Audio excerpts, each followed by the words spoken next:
everyone. We're going to begin, folks. Welcome. Grassroots is rolling. It's Wednesday, February 14th. Happy Valentine's Day to everyone. I think we start with additions or deletions from the agenda. And you're going to tell us. John will tell us. Thank you, Greg. Two items of note to the board. First, we are recommending the addition of a proclamation of the Board of County Commissioners of Pitkin County, Colorado, recognizing the 50th anniversary of Emergency 911. We would propose doing that first thing once you're through additions and deletions of the agenda.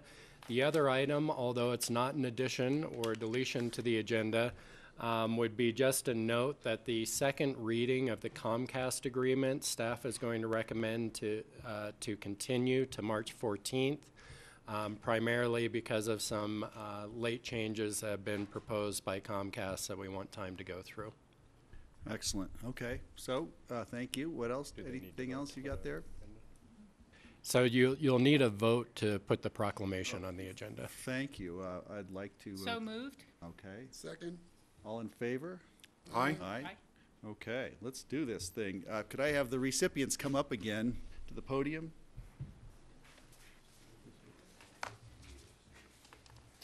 Okay. Here we go. So we've got to do this by the microphone. More responders coming in. There Come on we in, go. guys. All right, we've got more of them.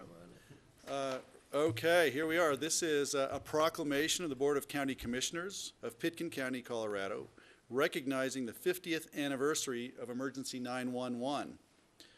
Whereas the first 911 call in the United States was made on February 16th, 1968 in the state of Alabama, and whereas it took decades for 911 to be implemented nationwide, and the first 911 call was made in Pitkin County in 1980. It wasn't until the year 2000 that 93% of the nation had implemented 911. And whereas Pitkin County stands out as the first county in the state of Colorado to implement text to 911, a service that has proven to work well in mountainous territory where a cell phone call might not go through. And whereas before 911 was implemented in the Roaring Fork Valley, an emergency call requiring dialing 7 digits was a long-distance call with charges if placed from Basalt or the Crystal River Valley. And whereas call volume has grown from 6,000 in 1983 to over 72,000 in 2017, while staffing at the Emergency Communications Department has stayed the same. There are usually no more than 2 dispatchers working during each shift to this day. And whereas the Pitkin County Emergency Communications Department is always looking for recruits to train for the often stressful but always rewarding job as a 911 dispatcher. And now, therefore, it be proclaimed that the Board of County Commissioners is proud to recognize the value of the 911 system and salutes the Pitkin County Communications 911 Department for its dedication to operating a highly responsive, dependable, and often life-saving service. Dated this 14th day of February, 2018.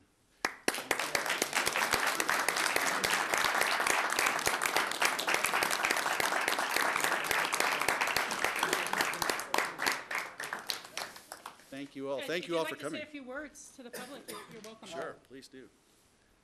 Sure.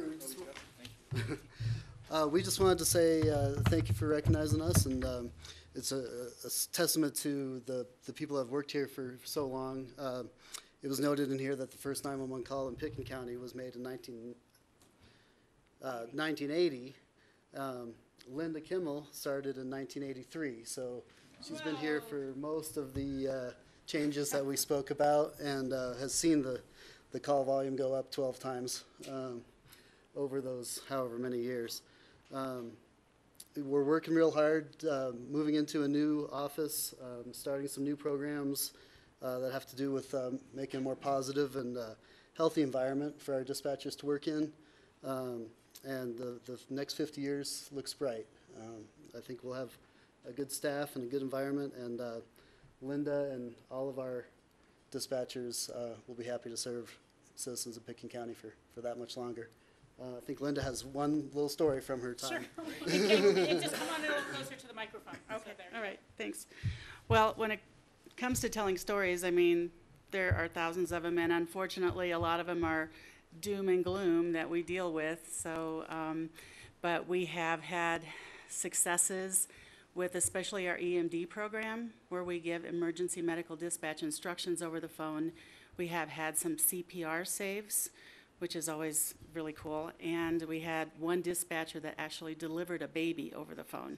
Whoa. So she got her stork pin. So, yeah, I won't bore you with all the doom and gloom because you guys know a lot of that because it's hit the papers. But it is a rewarding job, and to be able to help people every day. Unfortunately, when people call, when they call the non-emergency number, when they call 911, they're not having their best day. So we do our best to help them out wherever we can. All right. That's it. Thank you so much. Thank you. Again.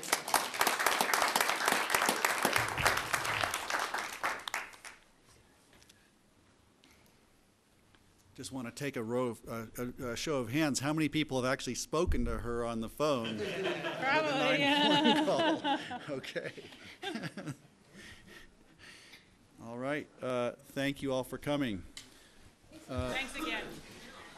I think next we're going into public comments. Public comment, we're going to limit it 3 minutes per speaker, as we all know, and I think we're ready. Come up if you do. Announce yourself so we know who we're speaking with. Hello, I'm Leslie Thomas, and thank you for allowing me to speak. I'm here on behalf of the Horse Council, and it's about Prince Creek. We have been trying to work with OST board and staff to understand what their plans, designs are for that would affect the Horse Council and hikers. It seems that things are moving along well for the bikers. So I wanted to just bring along something a newspaper reporter very gratefully sent to me about the BLM's press release. In one paragraph, it directly quotes, "We are coordinating the trails and campgrounds closely with Pitkin County Open Space and their plans for the land they own further down on Prince Creek. Prince Creek County Road and Bridge has played a key role in helping us improve the safety for this area, as well as the neighbors and motorists on Prince Creek Road." And then going back up, they say that basically, just trying to be quick here, they have rerouted several trails that continue to trespass on private lands and approved construction of several routes that enhance the network, and that recreation on public lands. Roaring Fork Valley is a great example of a working landscape resolving trespass issues, simply part of being a good neighbor. So what we're trying to figure out is and they say basically in this and the newspaper article that they're basing their what they're doing on what Pitkin County is doing. And so we're trying to find out what the Pitkin County's OST plans are for accommodating the hikers and horseback riders off Prince Creek, which access what is called the middle ground on the Crown. You know, the Crown is 9,100 acres, and there's a side to the Glacier side, there's the top side at the confluence of Prince Creek Road and West Cypress Creek Road, and then there's the middle ground, which is directly off the middle of Prince Creek Road. And with these Pitkin County Road and Bridge plan, they're going to eliminate all possible parking, which has been traditional parking, for horseback riders to pull in truck and trailers and these little pullouts along the way to get up there for decades, if not 100 years. So, and it's highly prized land by all recreationalists, that side of the middle ground. It's very different from the other sides. So we just really can't figure out what's going on and what's in the plan, and we're really concerned. And so we've heard some comments thrown around in meetings by OST board members. Well, let's just get rid of, after Mike Pritchard says, well, the horses can't be on the Crown. It's just too much of a hindrance to the bikers. It causes a safety issue basically for them. you know, and so we've heard OST board members say, well, yeah, we agree, you know, we're going to get rid of those horses off that Prince Creek Trail, and, you know, we have the parking thing coming up here, and so we are really concerned, and we'd like to get to the bottom of this and get some real answers, some transparency about what is going on, because the BLM is basing their management plan on what Pitkin County is planning. You know, and we thought Pitkin County was going to make plans with the BLM to manage it, the numbers of recreationalists for the wildlife and for safety, and not eliminate users. And that's what we're really concerned about. Thank you, Leslie. Can we have a response to that? I was going to say, I think the important part is to take this message on to open space and trails so that there's greater communication where we are with the planning effort with both the Horse Council and with our board. And just for the board and the Horse Council members, I do know the proposed parking plan for recommendation will be discussed at the next Open Space and Trails Board meeting, which I believe is Thursday the 20th. Thursday, what did you say? I want to say, Thursday? I should look at the calendar before I throw the number. The 22nd? Maybe it's the 22nd. Thank you, Rachel. Okay, thank you. Do we have any other public comments? Okay, we're going to close public comment and go to... Oh, wait, Oh, no. we've got one. Oh, thank you. Sorry, I'll make it short. My name is Holly McLean, and I'm also with the Horse Council, and I have many friends who are hikers. And recently, there was a comment made by one of my friends hiking that she really was fearing for her safety. She has a grandson who was almost run over by a bike. And the comment also was that, well, hikers are not in as much jeopardy as equestrians. They can hear bikes coming, and when they do so, they can just jump off the trail. Well, that goes against the triangle sign. The triangle sign for trails is yield, everyone yields to the horses, and bikes yield to hikers and horses. And this is of great concern to us. We believe that if you have consolidated trails used, multi-use trails where all the users are on the trail, and you have parking that facilitates all those users as well, it protects the environment and habitat for the wildlife. It keeps the wildlife in an area that they don't have to worry. Their habitat is not degraded by any means. And so it's really important. I think it's really important that all users get along, first of all, and everyone respects the triangle sign. And we want to share the trail. We want to get along. And there are certain trails, yes, we will not be wanting to go on with the bikes. The downhill fast trails, horses don't have a desire to do that. What we want to do is get to the middle country of the Crown. It's a 2-track trail system, spectacular for all hikers and horseback riders. Good vision, good footing, and that's our request. Thank you. Thanks, Holly. Okay, public comment, closing, going once. All right, and I could open it for commissioner comment now. I'd like to Rachel? wish everyone a happy Valentine's Day, and wherever my son is, happy birthday. That's right. Steve has one. I'd like to welcome everybody to winter time. At my house, it was a really long, nice fall, and finally with this snowstorm, it finally truly looks like winter at my house. Good. And I know the skiing on the mountains has been terrific. They make really good use of their facilities and their ability to groom the snow and make snow, but on ranch land in Capitol Creek, it was fall until a few days ago. So thank you for the snow. If I could, George, do you have something? Yeah. Good. Very quickly, I was on that same thought. The mood index of Pitkin County has got to have gone up dramatically. You know, GR's grinning over there still, I think. I know he was skiing powder this recently, and it's so nice to see snow, and we all kind of forget what it's like until we get some more. The snowpack, if people may be interested to know, before this event, this last storm, was about 66% of average. Today's SNOTEL site reads we're at 68%. So all the snow we've seen is about a 2% bump in our snowpack. And that will increase into perhaps a measurable amount of water in our aquifers and our rivers. It's had me thinking. I've had a few people ask me and come forward with an idea about cloud seeding. And I know there's some new scientific studies and reports about the efficacy of cloud seeding in snow country. The scientific studies that they've released suggest that this technology could give us, they're claiming possibly 5 to 15% bump increase in snowpack. It's interesting to hear that our neighboring counties have been doing it for decades. We decided not to do it back in the 1970s and have kept that policy. It was interesting to learn that there are already cloud seeding generators in our county, in Woody Creek and in the Frying Pan Valley, but they're seeding the clouds for the Vail Valley, not for us.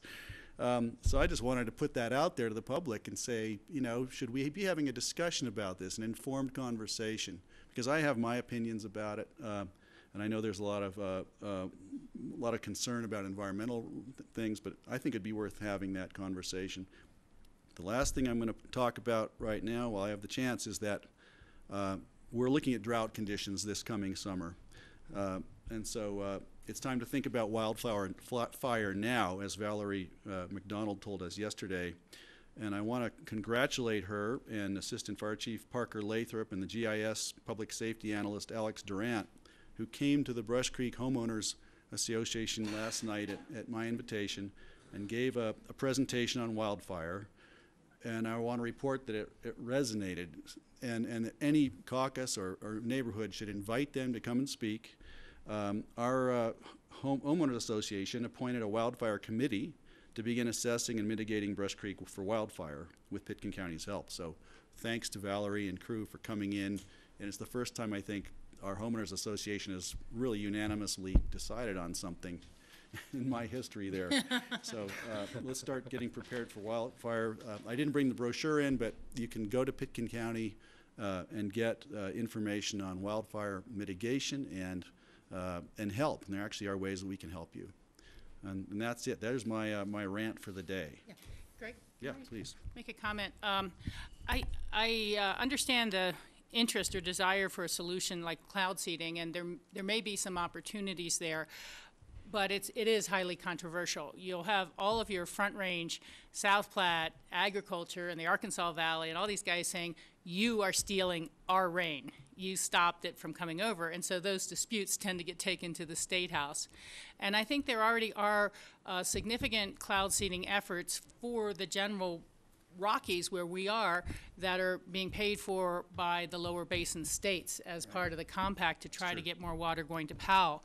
So it is a tricky science. You can very well kind of lose your own storm to somebody else seeding first, and then you create this domino effect of everybody seeding and trying to get the rain. And so it's not a panacea. And I agree, there's reasons to want to try to improve our rain and snowpack, but I think the bigger issue is fighting climate change.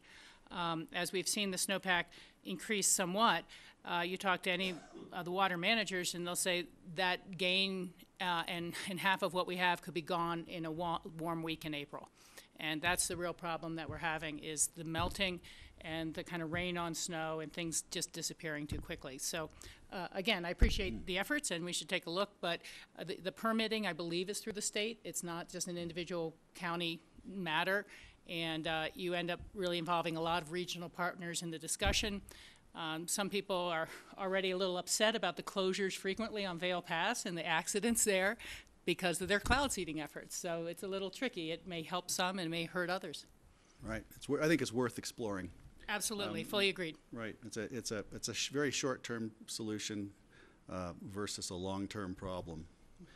Okay. No other commissioner comment? Trying to be a provocateur here.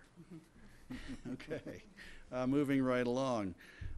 We want consent items, single reading. I can group these together if everyone approves, unless you want to pull something for discussion. We've got the minutes of the regular meeting, January 24. Citizen board appointments, and I think Charlotte has given us a handout for today on that, I believe. And we have the resolution approving the 2018 list of highway user tax fund roads, with Scott Mattice. Can I get a motion? Do we need to just? I would move to approve, I'll second. Okay, all in favor? or any discussion? Discussion first. Thank you. Steve, did you have something? No? Are we just, now the citizen board appointments, I did not get The a handout on There should be that. a handout. Jeanette's probably got one for you. Okay. And this is, I think, the one we And this is discussed for- yesterday. I do John have a Ward. question on item number 3 to ask Scott Mattice also, so You do? Okay, well, maybe we leave Do that that with the out. motion on the Well, table. can still do that. All right. Do we want to bring Scott up first? And thanks. Sure. And I actually brought GR along as well, since you're used to seeing his face for this. The transition, just to be familiar, but I am Scott Mattice, Road and Bridge Manager. I'm GR Fielding, the county engineer. So Scott, my question is on one of the charts, it said, it lists miles that are non-eligible for the HUTF funds. And it was quite a few miles, some miles of paved road and quite a few miles of gravel road. So could you explain why some miles are not eligible for the funding?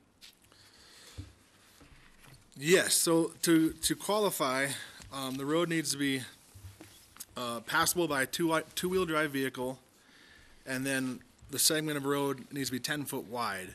So to collect funds for it, it needs to be a 10-foot wide section of road, basically, so a 20-foot road, received times 2, and it needs to be passable by a two-wheel drive vehicle.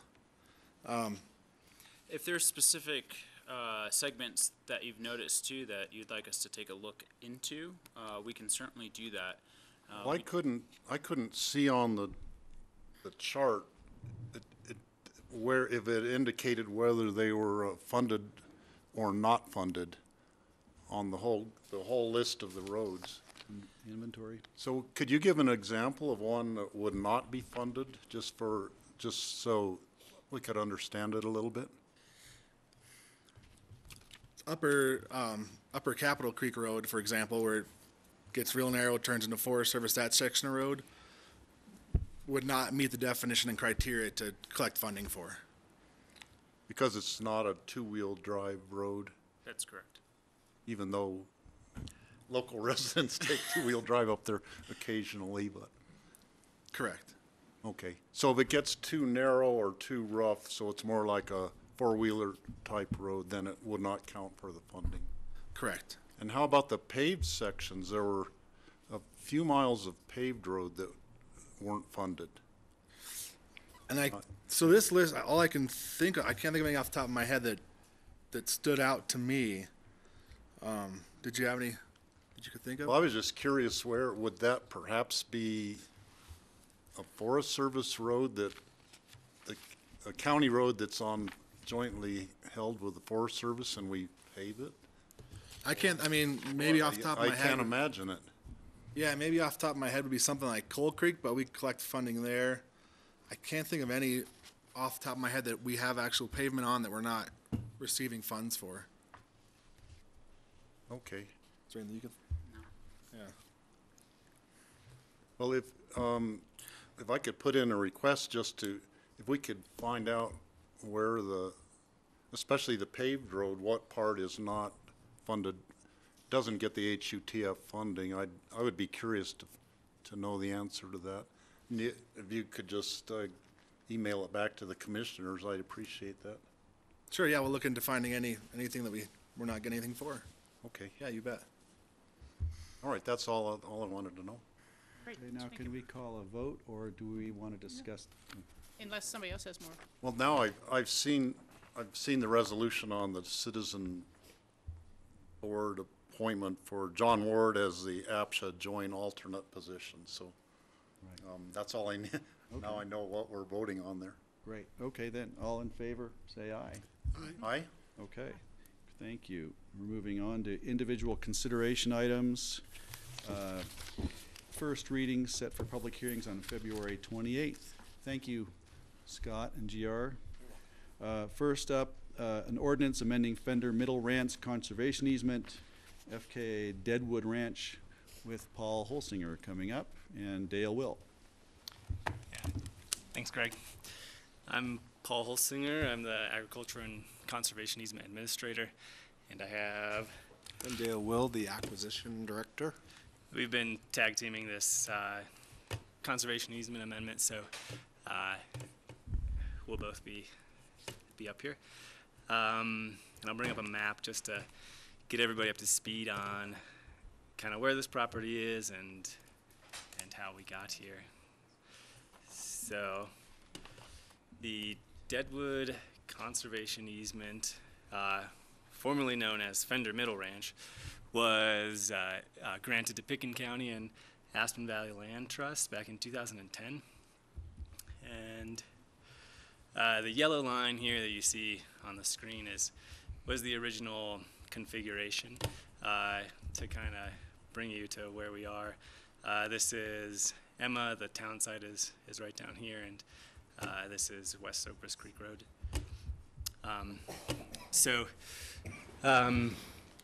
A couple years ago, the landowners of Deadwood Ranch came to community development and open space and trails program, and they had a plan to hopefully amend their land use approvals to add some additional acreage to their conservation easement, as well as move some of their building envelopes. And here is the original layout again. So these yellow holes, I guess for lack of a better term, are the building envelopes. So this was the original configuration. They came back to us and wanted to move some of the envelopes. So they moved ranch headquarters down here. They expanded a historic activity envelope or a historic structure activity envelope right here, and they moved their original residential home site from this orange line to this green line. And they also wanted to add this 35-acre parcel up in the upper left-hand corner here and move their development rights from this piece to build a larger residential house here in their building envelope. So to do that, they did have to amend their land use code, and they went through community development and achieved that, I think just last year. So as part of that resolution to amend the land use code, we now have to amend this conservation easement to include that 35-acre piece, as well as we're now going to include the building envelopes not as wholes, but actually as part of the conserved ground, and so it'll all just be one piece, and that's why we're here. Oh yes, we also updated the agricultural language to insert some mandatory agricultural use language. So when they went through their land use approvals, they represented that they would guarantee agriculture on the property. So we added mandatory language in the conservation easement that if they decided not to pursue agriculture on this property, that we could step in and find a lessee for the property. But there's a series of steps lined out in the conservation easement if that ever happened. So that was another a piece that we stuck into the conservation easement amendment to further the agricultural conservation values of the property. Okay, hold on just a sec there, Paul. George, did you have a question on this? I do. And Suzanne Wolf is not here, but we had this come before us quite a few months ago when we first looked at this, and we approved the transfer, the inclusion of the 35 acres in West Sopers as part of the conservation easement. And with that, we transfer some of the development rights over. But Paul, you said that they were going to, with this new building site location, they were going to be able to utilize a larger residential home, and I don't recall that. Yeah, the original conservation easement and land use plan that I remember, it limited the square footage of the Deadwood Ranch 1 conservation easement. Part of that land use approval transferred their development rights to the residential, so they could build up to I think 13,000 13 square something. feet. Okay, so that's the same. It's the same Yeah. one that we approved, and along with that, they had asked to add another 3,000 feet to their ranch manager's house, and at that time we said that they could either add that 3,000 feet to the ranch manager's house or deduct that 3,000 from their main residential house. I just want to make sure that all that is still intact. Nothing has been changed along with that. Yeah, and the way the conservation easement is written, it's referring to the resolution that approved all that. So it's not actually listed in the conservation easement. It just it gives the property owner the ability to develop their parcel in line with the community development resolution. So all of our original approvals, John Ely, all of the original approvals we did on this, they are still intact. It has nothing to do with this resolution. That's right, with the exception of the house size that Paul's referencing. Well, that house size we did approve that last go-around, but it has not increased since that. No. No. Nothing has just- changed since the last time Okay. the board has reviewed the property. Yeah, because every time this thing comes back to us, it's sort of a new little slant, so it's hard to, Keep track of it, I know. it's a lot of smoke and mirrors on this property over the years. Okay, thank you. Anyone else? Steve, did you have a comment? No? Okay. Rachel's good. Okay. Can we put this to a vote? Motion for this item, or we ready for that yet? I'd move to approve the ordinance amending the Fender Middle Ranch Conservation Easement. Second? Okay. And this will be set for the public hearing on February 28th, so there'll be additional opportunities for public comment at that time. That's right. Okay. Any other conversation on this? Then all in favor? Aye? Aye. Okay. Thank you. Moving right along. Thank you. Thanks, guys. And you're not going anywhere. Nope. Okay, next up, item 5, an ordinance authorizing an agricultural lease of the Emma Open Space South lease area and Schoolhouse lease area. Paul is still up, and Dale is still with him. If you remember, a few weeks ago, we came through and had a presentation for the lease of this 20 acres here. Now we are back, and we have a recommendation from our Open Space and Trails Board to move forward with the lease on this 11 acres, which is what we call the Schoolhouse lease, and this 11 acres, which we call the South lease area. So, this property, last year we went through a management plan for this property, and through that, the public comments and presentations, we received some input stating that folks wanted to see this property continue to be leased for agricultural purposes.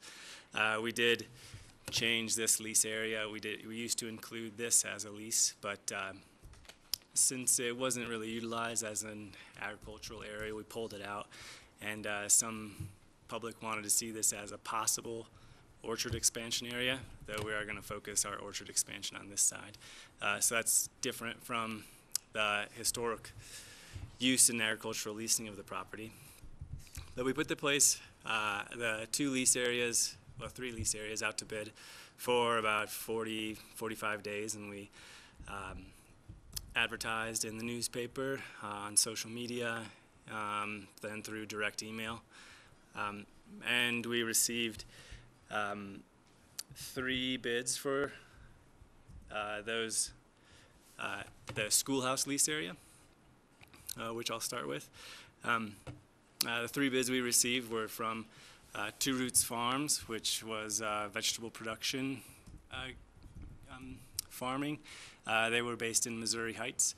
Also, the previous lessee, Woody Creek Distillery, through the name of Martin and Company, put in another bid, as well as a new flower grower wanted to establish something on the property. And through our selection committee process that took place after we received those bids, the committee looked at each proposal. We also looked at the priorities that were listed in the M management plan, which list diverse and organic operations as a priority that the public wanted to see on the property. And through Two Roots' experience and their desire to certify their operation on this property as organic, and that it was a diverse operation, the selection committee recommended them to be the lessee of the Schoolhouse lease here. We took this to the Open Space and Trails Board, and they agreed and recommended that Two Roots obtain the lease for this Schoolhouse lease area for a term of 10 years at $25 an acre annually. Paul, quick question on that. When you mentioned or they want to run an organic farm there, is there a requirement that the ground is fallowed for a period of time, or what are the requirements to be an organic grow area? Yeah, so they can't call their product certified organic for a period of 3 years. So they'll be operating as a transitional organic, is what they call it. So for 3 years, it'll be transitional organic, and then after 3, on the 4th year, they can be certified organic. Okay. And as part of their bid, they've also started obtaining and applying for grants to improve the irrigation on the property. So they have a grant into the Natural Resource Conservation Service to install some new efficient irrigation on the property. Since the side road that was irrigating that property was Martin and Company's, it's going to be taken away. They are also putting in grants for season extending structures, non-permanent hoop house. They will hopefully be siting soon, which I can talk a little bit more about. But through the process, Open Space and Trails Board recommended that they obtain the lease, since they are putting in quite a bit of money, and it seems like they hit every piece of that management plan priority system, as well as in our agricultural leasing policy as well.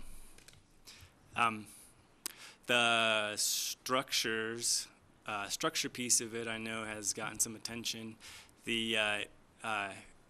What came from the Open Space and Trails Board is that we're not siting any structures on the property right now. We've developed a separate process to find out the desires of the public and find out if it makes sense to move forward with that. So we'll have a page set up on our Pitkin OST projects website with simulations and a couple different options. 3 different options right now. One, here, let me go to a different map. One, where we'll have a simulation with agricultural structure here. And another simulation where we've placed it back outside, kind of along the hillside here. And then a third option, which is just a no structure option. And the reason that we're going through that process is because for anybody who is growing vegetables, and organic especially, they need a structure as part of the Food Safety Modernization Act that has a washable floor and has potable water, and it has the ability to refrigerate those vegetables. So this is where we're starting to see if that's appropriate use for the property. In any case, lessees, Two Roots Farms, is comfortable moving forward and beginning growing on this without that guarantee, since we'll look for other options, and they think the property is right for growing vegetables either way. Question from Rachel? Yeah, just more details on that. During the transitional phase, do they have those same food safety requirements for a structure? No, so those Food Safety Modernization Act rules will come into effect in 2020. So we have some room to Think get up about to, working. yeah. Yeah, no, I was just thinking in terms of the lessees, if they have certain plans and goals, would we have some sort of escape clause from the contract if the board determined no structures were more appropriate by 2020 and it wouldn't suit their goals? Yeah, I mean, within our lease, we have the ability, between. Either party with Yeah. certain notice? Okay, I just want to make sure we're not trapping them into a contract when they can't really deal with what they'd like to do. No. Thank you.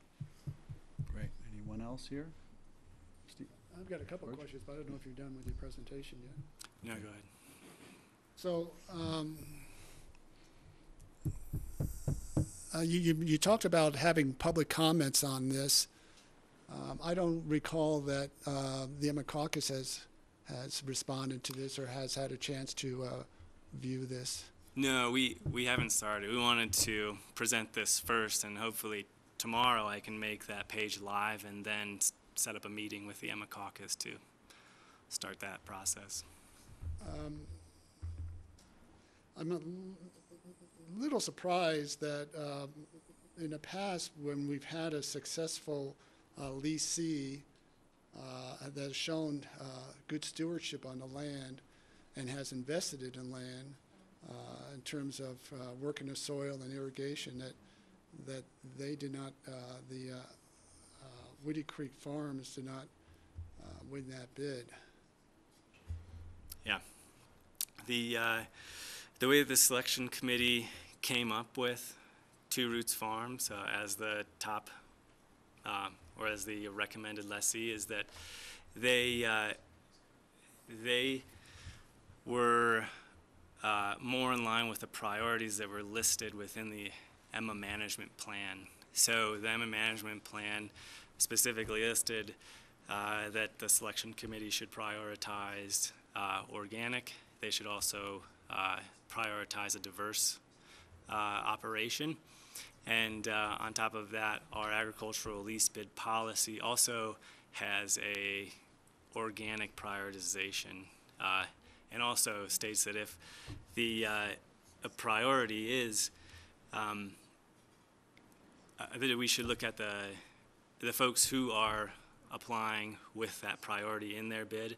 They should be looked at first, and then if it isn't a suitable application, or they don't feel it's the right lessee for the property, then they move down the list. So even though Woodard Creek Distillery put in a great application, that's how the selection committee came up with the recommendation for Two Roots. The Two Roots, are they planning, how are they planning on distributing their product? Are people going to be able to drive on site to purchase? They are planning on, well, they have a Aspen Farmers Market plot right now. They are not planning on having a pickup location at Emma Open Space. They'll have some sort of off-site location where people can pick up a box or whatever they'd like to do. So that will be taken care of off-site. Also, they have direct contracts with restaurants. So no sales will be coming out of Emma Open Space. So when you mentioned that with this applicant, ideally in terms of getting their product out to the public, that they would need water, electricity, a facility. Have you thought about utilizing the Emma Town site? Yeah, that's certainly one of the options that we're looking at.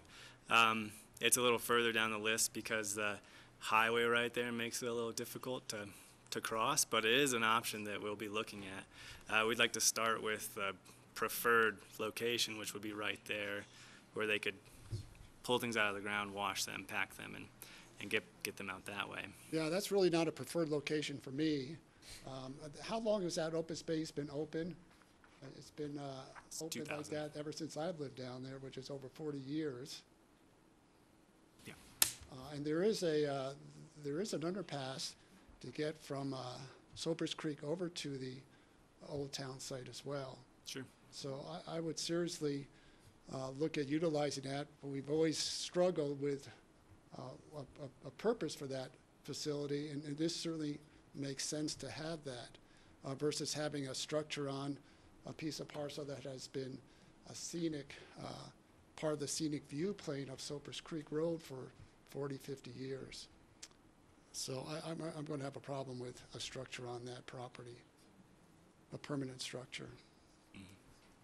But just to be clear, that's not a decision we're trying to make today. No, I understand. I'm just voicing my concerns, so it's out there, so no one's going to be surprised by that. Can I ask, George, when you say a permanent structure, does that mean not a summer-only hoop house that would be taken No, down? hoop houses I think are fine because they're temporary. They can go down. Permanent structure is like a barn. And I also saw as part of the application an idea, at least a request, a possible request that there would be employee housing put on that site as well. Yeah, we're taking that. We're not considering that right now. There is no housing or Okay. residential use of that property. That's good to hear because, again, we do have housing right next to the Old Town site as well. So we've got some property that we've invested in that is really being underutilized, and rather than building some new structures, let's look at using the historical structures. Yeah. Rachel, I think, is up Well, next. I was just going to say, I do think this is something to work out later on. I think the caucus issues and priorities are going to be very important here. And I could be mistaken here, but it would seem like you might be able to put in a permanent floor, small, that the summer hoop house could go over or part of it, and then still go down, but the flat slab of a permanent floor, if it's required, wouldn't be visible, you know? So I just like to keep it open until we see what the designs are. Steve?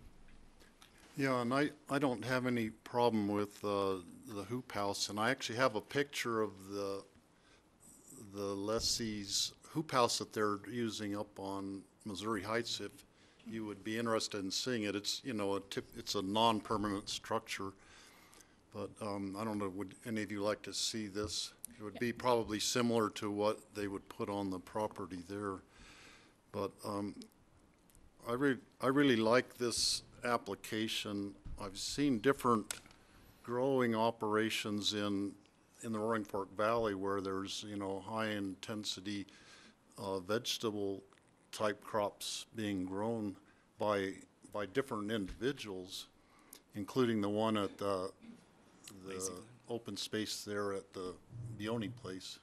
Lazy Glen. Lazy Glen open space. I think it has a different name, the property, but Aaron's Acres. And I really like what I'm seeing in terms of, a new type of agriculture coming to the Roaring Fork Valley that really produces a lot of food for local consumption. I do have a question about the organic certification. On the land that the Woody Creek Distillery was growing potatoes on, were they using any sort of herbicides or chemical fertilizer or anything in their operation that would take some time to have that ground be certified organic? Yeah, they did use chemical to control weeds, so they are gonna have to go through that 3-year transition and soil testing to make sure that that's remedied itself, I suppose. And do we have a track of what actually they applied to the soil? The reason I'm concerned, I heard a story of it was in Ray, Colorado, or a farm near Ray, Colorado, where a fellow leased some ground that had I don't remember what the herbicide was that had been sprayed on there, but he planted a whole circle of potatoes and they all died because they had told him that, you know, they hadn't put anything on the ground, but I want to make sure that, you know, what was put on there before would be safe for their operation. Yeah, we have access to those records. So we'll go through and make sure the plan will be successful, whatever it is. Okay. Got it. Is that it? I applaud that we've got these young new farmers bringing new ideas into the valley, and I think that's important, and it's gratifying to see an industry coming up, starting, budding. I'm hoping it keeps going, and I hear they do great work, so I'm looking forward to it. I was just wondering, are we talking about a single hoop house? Or are we talking about multiple or single structures there? Right now, we've been talking about one, but we'd like to, we'll work with them and see if there is a need for a second, possibly. We may, but right now, it's just one hoop house. One on site. Yeah. Okay. All right. Anything else on this? I have one Oh, more. you have more? Please, So, go ahead. this South Lease area that's in green right here, it's also being recommended that 2 routes obtain the lease for this piece. They're not planning on any vegetable production on this piece. This will be just an irrigated hay meadow, and they said they would work with local ranchers to figure out a way to harvest the hay off of that. And actually, this piece, the Woody Creek Distillery, was the recommended lessee, but they declined. So 2 routes, since they were second in line, it was offered 2 routes, and they decided to take it on. So that's the other piece of this lease. So they'll be they're recommended to take this south lease as well as this piece here. George? So, Paul, that piece has been irrigated and passed through another leasee, and correct me if I'm wrong, but do we have county irrigation pipe that is on that property that's ours? And Yeah. And so that will be conveyed over to the leasee, or? It will be offered to them, not given to them, but you know they can use it as long as they have the lease. But yeah, we have gated pipe that irrigates that property. We just purchased several hundred more feet so that it's irrigated more efficiently, and we have a flow line that can come off of this piece, and it worked out really well last year. So yeah, it will be offered to them. And do we have any plans in the work to re-look at the distribution box just upstream? We do. Because there's always been a sort of a controversial in terms of the use amongst the users. The users. Yeah, so we're also, as part of the Emma management plan, we allocated money to improve some takeoffs where the water splits with several different users. So we'll be putting in, making some ditch improvements on where that splitter is, and more measuring devices. So there's not just one at the head gate and one further on down. You know, there'll be one right in the middle. So hopefully we can insert some facts into the arguments between. And that will happen. That will happen this spring. Yeah, we have SGM working on the design right now. And then we've got the bridge crossing the Home Supply will be going in the spring to have access to that property. Yeah, exactly. So right here, this shows the location of that culvert, or it's a box culvert. It's going to go in the Home Supply ditch, which is quite large right there. So it'll also gain access from folks from the Rio Grande Trail. Seasonally, they'll be able to cross and walk up and access the BLM. Yeah, that's actually a really nice added amenity, because there is a great trail as shown the primitive public land access as you start right behind the Basalt High School. But once a Home Supply ditch runs, you can't get back over to the Rio Grande Trail. So this bridge will provide really nice access for loops and throughout the year. And it's a pedestrian and equestrian access. Yeah. Great. I think Rachel? Yeah, just a kind of a follow-up on the ditch work and the splitter. Given the high sensitivity that always exists around water matters, I would be sure to consult with the other water users and shareholders in that ditch before any work goes forward. Yeah, this plan was hatched between all of us around the kitchen table, so. Okay, thank you. Great. Anyone else? Steve, did you have a? Question about the well that's proposed to be drilled. Could you show us the location of where that would be? Yeah. So there's an existing power pole that stands right here, which has wires to it, but the transistor or transmission box has been taken off of it. Right now we're looking at a well location right here. We were advised that the closer to the river we could get, the better for potable water. And these improvements, both the electricity and the well, were being considered for any lessee who comes through. These were improvements that we were planning on making because for the past 5 to 6 years, when Woody Creek was irrigating it, they were utilizing a gas powered pump. And so we discussed with them if they would switch to an electric pump if we hooked up the property using that existing power pole. And they were ready to move forward with that. And Two Roots Farm is also ready to go to an electric pump for that irrigation system as well. Also, the home supply ditch comes on rather late, usually sometime around May 15th or sometimes later.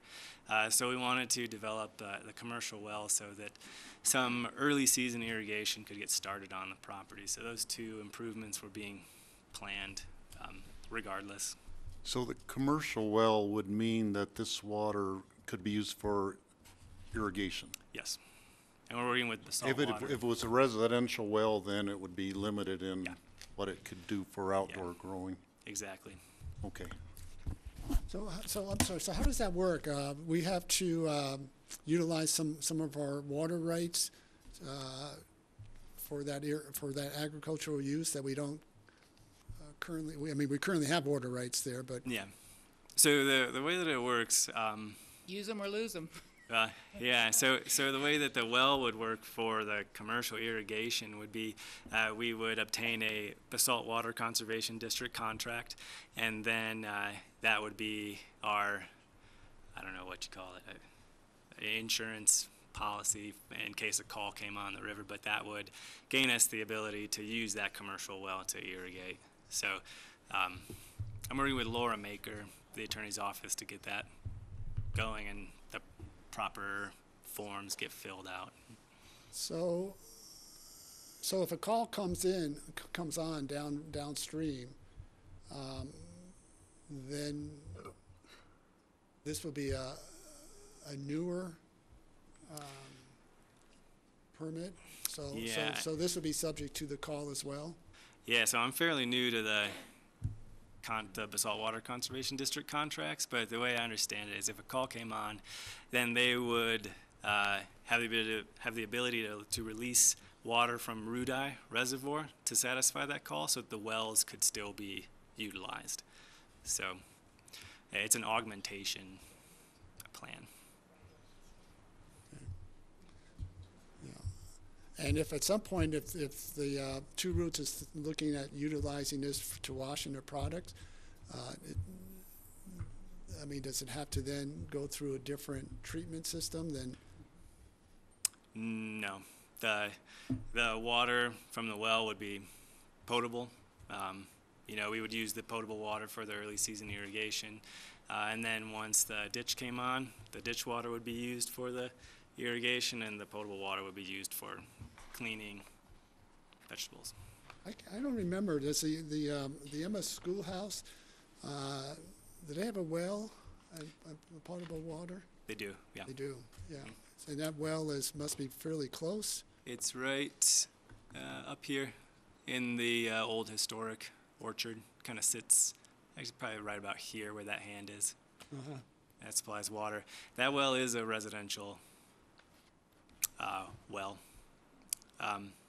So And in any case, No, I meant for the old schoolhouse, not the Victorian. oh, the schoolhouse. No, I don't believe there is a well for the schoolhouse. Yeah. I don't think there's water in there. No. That's why they use the porta pot.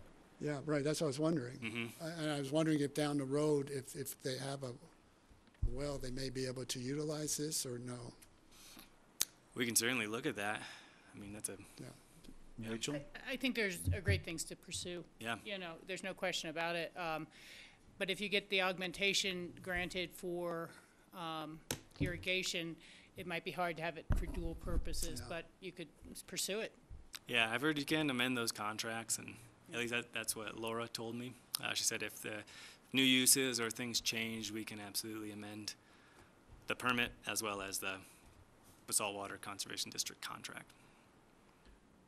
Okay, what else do we have on this? That's it. You're done? Anything, anyone else? Steve, are you? Would you accept the motion at this time? I would. Do you have a second? Well, he's I'd gonna, like to move to he hasn't done it approve yet. an ordinance of the Board of County Commissioners of Pitkin County authorizing an agricultural lease of the Emma Open Space Schoolhouse and South Lease areas between the Board of County Commissioners and Two Roots Farm LLC. Okay, now we're looking I'll for a second. second. All right. Any further conversation? All in favor? Aye. Aye. And this is set for, this is first reading, set for second reading on February 28th. That's correct. and you'll come back with as many of these questions answered as possible by then? Yes, Or at least an outline of how they'll be resolved. sure. Thank you. Okay, next up, moving right along. Thank you. Thank you, guys. Resolution authorizing amendments to an intergovernmental agreement approved by resolution number 013216 between Board of County Commissioners and the City of Grand Junction through the Grand Junction Regional Dispatch Center. Brett Loeb is here again. I promise we were on the agenda before the proclamation was put in place. It's convenient. Yeah.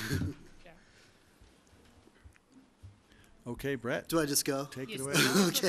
Introduce yourself. Hi, I'm Brett Loeb. I'm the Emergency Communications Director for the 911 Center here in Pitkin County. And this is an agreement that we had with the City of Grand Junction and by chance, my former comm center. So it's been in place for 2 years now. It's worked great for us. We just had a couple amendments that were actually suggested by the City of Grand Junction as we saw this quality assurance program develop. We had written into the original contract that they would do quality assurance on 500 calls a year. The national standard with the protocols that we use, we're under the threshold of a percentage, which means that we would like to, and all the standards are in place to have quality assurance on every single medical call that we take in our dispatch center, which is about twice the 500 calls that we had originally put into place. The last year we were up around 1150 medical calls. So the IGA, we just asked to change the language a little bit to bring us in line with the academy that sets these protocols and have it be a qualified number of calls that Grand Junction will QA for us instead of just the set 500. To reveal, I guess, they've gone over that 500 the last 2 years and have been doing the work even though it was outside of the contract. So this just kind of puts it in line with what they're already doing. Makes sense to me.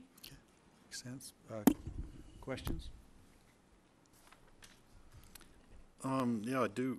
I was curious about the compensation at $20 per call, and that would be eliminated. So how are the charges figured then for Right now, it's a set of $10,000 a year. So that's how they came up with that, was the 500 calls out of 10,000.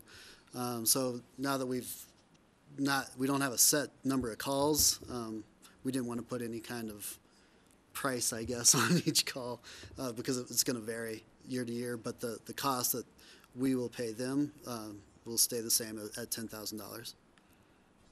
Well, I think the bookkeeping would be a lot simpler, just having a set amount for sure. Yep. Yeah. Anyone else? George? No? Rachel? Would you accept a motion? Accept a motion. I would move to adopt a resolution authorizing amendments to the intergovernmental agreement approved by Resolution 01316 between the Board of County Commissioners of Pitkin County and the City of Grand Junction through the Grand Junction Regional Dispatch Center. Second? George seconds. Further conversation? All in favor? Aye? Aye. Thank Okay. you for maintaining the Thanks, contract Rachel. and working through the details. All Thanks right. for sticking around. You're welcome. Appreciate it. Thank all you guys. Yeah. Okay, up next, number 7, resolution providing supplemental appropriations to the 2018 budget and amending the 2018 budget for the co-responder grant. And here we have Connie Baker. Good Welcome. afternoon, Connie Baker, Budget Director. This is the first reading of the budget resolution for the supplemental request that was presented to you yesterday by Karen Kenneman. And she went through a presentation explaining what this co-responder grant is for and how that will operate. Now, today we're looking at the budget for that grant, which needs to actually be appropriated into our budget so that we can spend the monies we receive. On the budget resolution, I noticed as I was sitting here that my descriptions and dollar amounts are off, and I will get that corrected for the second reading. The first line should be the grant itself, and then the program manager and so on, it's offset by one line. The grant amount that we're expecting for the 9 months period in 2018 is $389,021, and our expenditures that need to be added to the budget are $351,803. This is a net gain to fund balance for the Public Health Fund of $37,218. The reason for the net gain is that there are some overhead costs built into the grant proposal, and those overhead costs include some of Karen's salary time, some of Kelly's salary time, and some other expenses that we already have included in the public health budget. So we don't need to add on the full amount of the grant to the budget for this year. The main areas that the grant dollars cover are the program manager, which is an increase of 1 FTE to the Pitkin County budget. So in approving this resolution, you are also approving a change to the Pitkin County Table of Organization, adding 1 FTE for the life of this grant. So we have the salary and benefits for the program manager. We then have contract services with a mental health provider. That would be for the co-responders themselves. And then a large part of the grant is also in training, both professional services for outside agencies coming in to train, and then our own internal costs for training and travel. And then there are also just setup costs, phones, desks, and so forth. Are there any questions on the budget numbers for this grant or on the FTE? Steve? No? No, nothing there. I thought I saw you. Rachel? No, I'm very supportive of this, and as we've said at prior meetings, appreciate the work that our entire staff and Karen have put into getting this grant, and Nance and Dean and everyone kind of working together to deal with community mental health issues and challenges along those lines. So good work, and glad to add it to the budget. George? I know we've mentioned this before, but where will this new FTE be housed? In the Health and Human Services building. In the Health and Human Services building. They've been working. We'll be sharing, we're going to be divvying up some office space, I think, that used to be Nan's office. Yeah, there's a group that's been working together with internal services and facilities and Health and Human Services, taking a look at the spaces available, what could potentially be reused, moved to fit the person in. In the future, George, we'll probably be looking at whether it would make sense strategically to spread some of the services, both for public health and human services, and utilizing some of the space that we've purchased down in Basalt. That's where a lot of our clientele is. So right now we'll be allocating space at Health and Human Services. In the future, if we continue to see growth in these programs and these grant opportunities, we're obviously going to have to be looking elsewhere in the future. And when will this person come online? I believe that The grant begins April 1st, so they're looking to start recruiting as soon as this request is approved, so that they could hopefully have someone ready to start around that time period. And Connie, I thought the grant date had been pushed back a little bit, but we will obviously I'm be not sure if there have timing been the changes. hiring. Yeah, our intent is to have the position on as concurrently as the grant dollars are available, because we get them as we draw them down, basically, up to that $362,000. And then training will start about that same time? Correct. Great. Okay. Anyone else there? Do we have a motion? I would move to approve, wait a second, this is the wrong. Number 7. Number 7, the resolution providing supplemental appropriations to the 2018 budget and amending the 2018 budget for the co-responder grant. Second? Okay, Steve seconds. All in favor? Aye. Aye. Thank Great, you. thanks, Connie. Thanks for coming in. All right. Moving right along, number 8. Individual consideration items, emergency ordinance set for confirmatory reading on February 28th. We have this emergency ordinance authorizing an amendment to Title VI, Section 648-070C15 and 649-070C15 and 16 of the Pitkin County Code marijuana regulations, extending the prohibition of issuance of marijuana licenses in certain caucused areas until May 15th, 2018. John Ely, I think you're on tap for this one. So, way back when the county first developed regulations for medical marijuana establishments and facilities, and then subsequent to that, retail marijuana establishments and facilities, the question came about for the board to determine is where such licensed facilities would be allowed and where they would be excluded. Rather than refer to the county's zoning regulation to look for and identify zone districts that would be appropriate or inappropriate throughout the county, through the board, took the approach of contacting individual neighborhoods within the county. And that, of course, developed into a conversation with the various caucus areas within the county. The caucuses provided feedback and recommendations on what they would like to see, which varied from outright exclusion of all types of licenses to some restrictions on some types and the possibility of other types. The BOCC discussed these recommendations, and at the time the original regulations were adopted, decided because the marijuana regulatory activity was such a new type of activity, new type of business, that the board would accept all of the recommendations made by all of the caucus areas. The board, though, as part of that dialogue, decided that they did not want to default to the caucus areas exclusively, but to adopt their recommendations at least temporarily.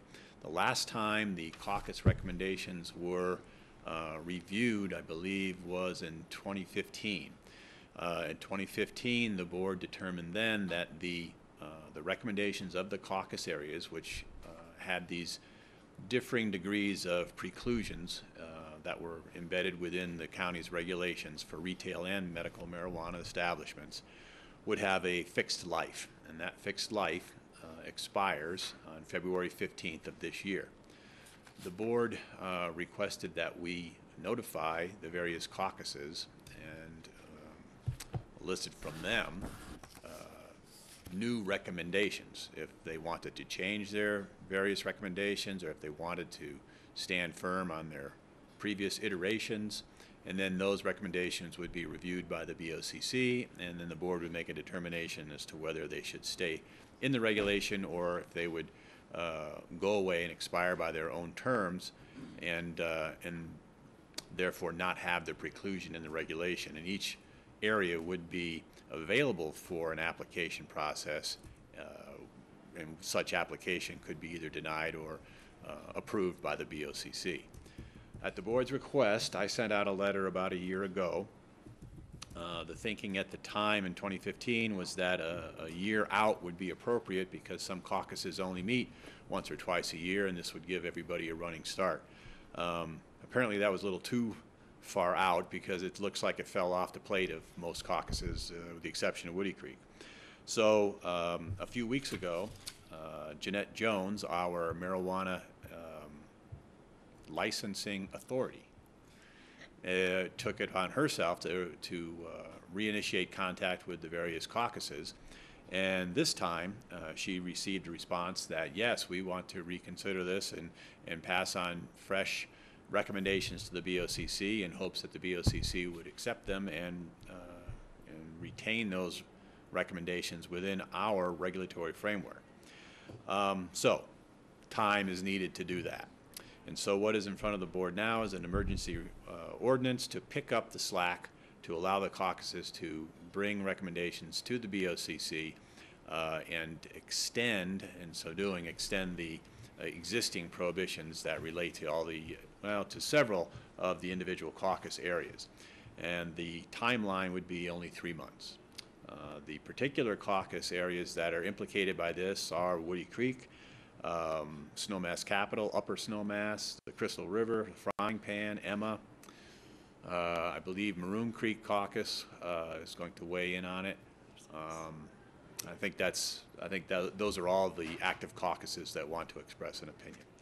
So we are recommending to the board an emergency ordinance to continue these prohibitions and to maintain the status quo of the county's medical and retail marijuana regulations until May 15, 2018, at which time the board, well, hopefully before that time, the board will determine whether or not to modify our regulations or not. George?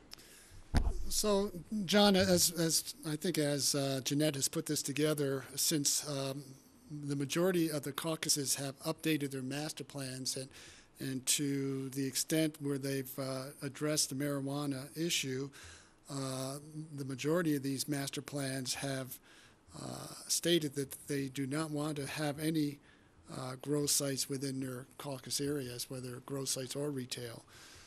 So why can't we just rely on the updated master plans as such, and if at such time that a caucus area decides to change their view on that, then they would come in versus having to try to chase down caucuses every few years. Even with this temporary extension, the Frying Pan Caucus doesn't meet till June, so you won't even cover that.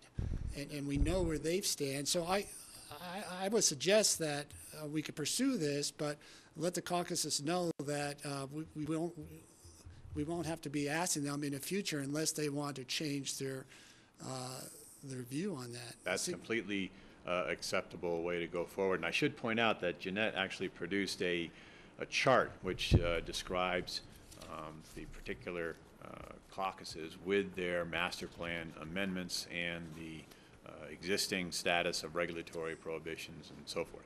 Right, and then I think, Jeanette, the wording in many of these cases is extend the prohibition of issuance of any marijuana licenses in the caucus boundary to a future date or indefinitely.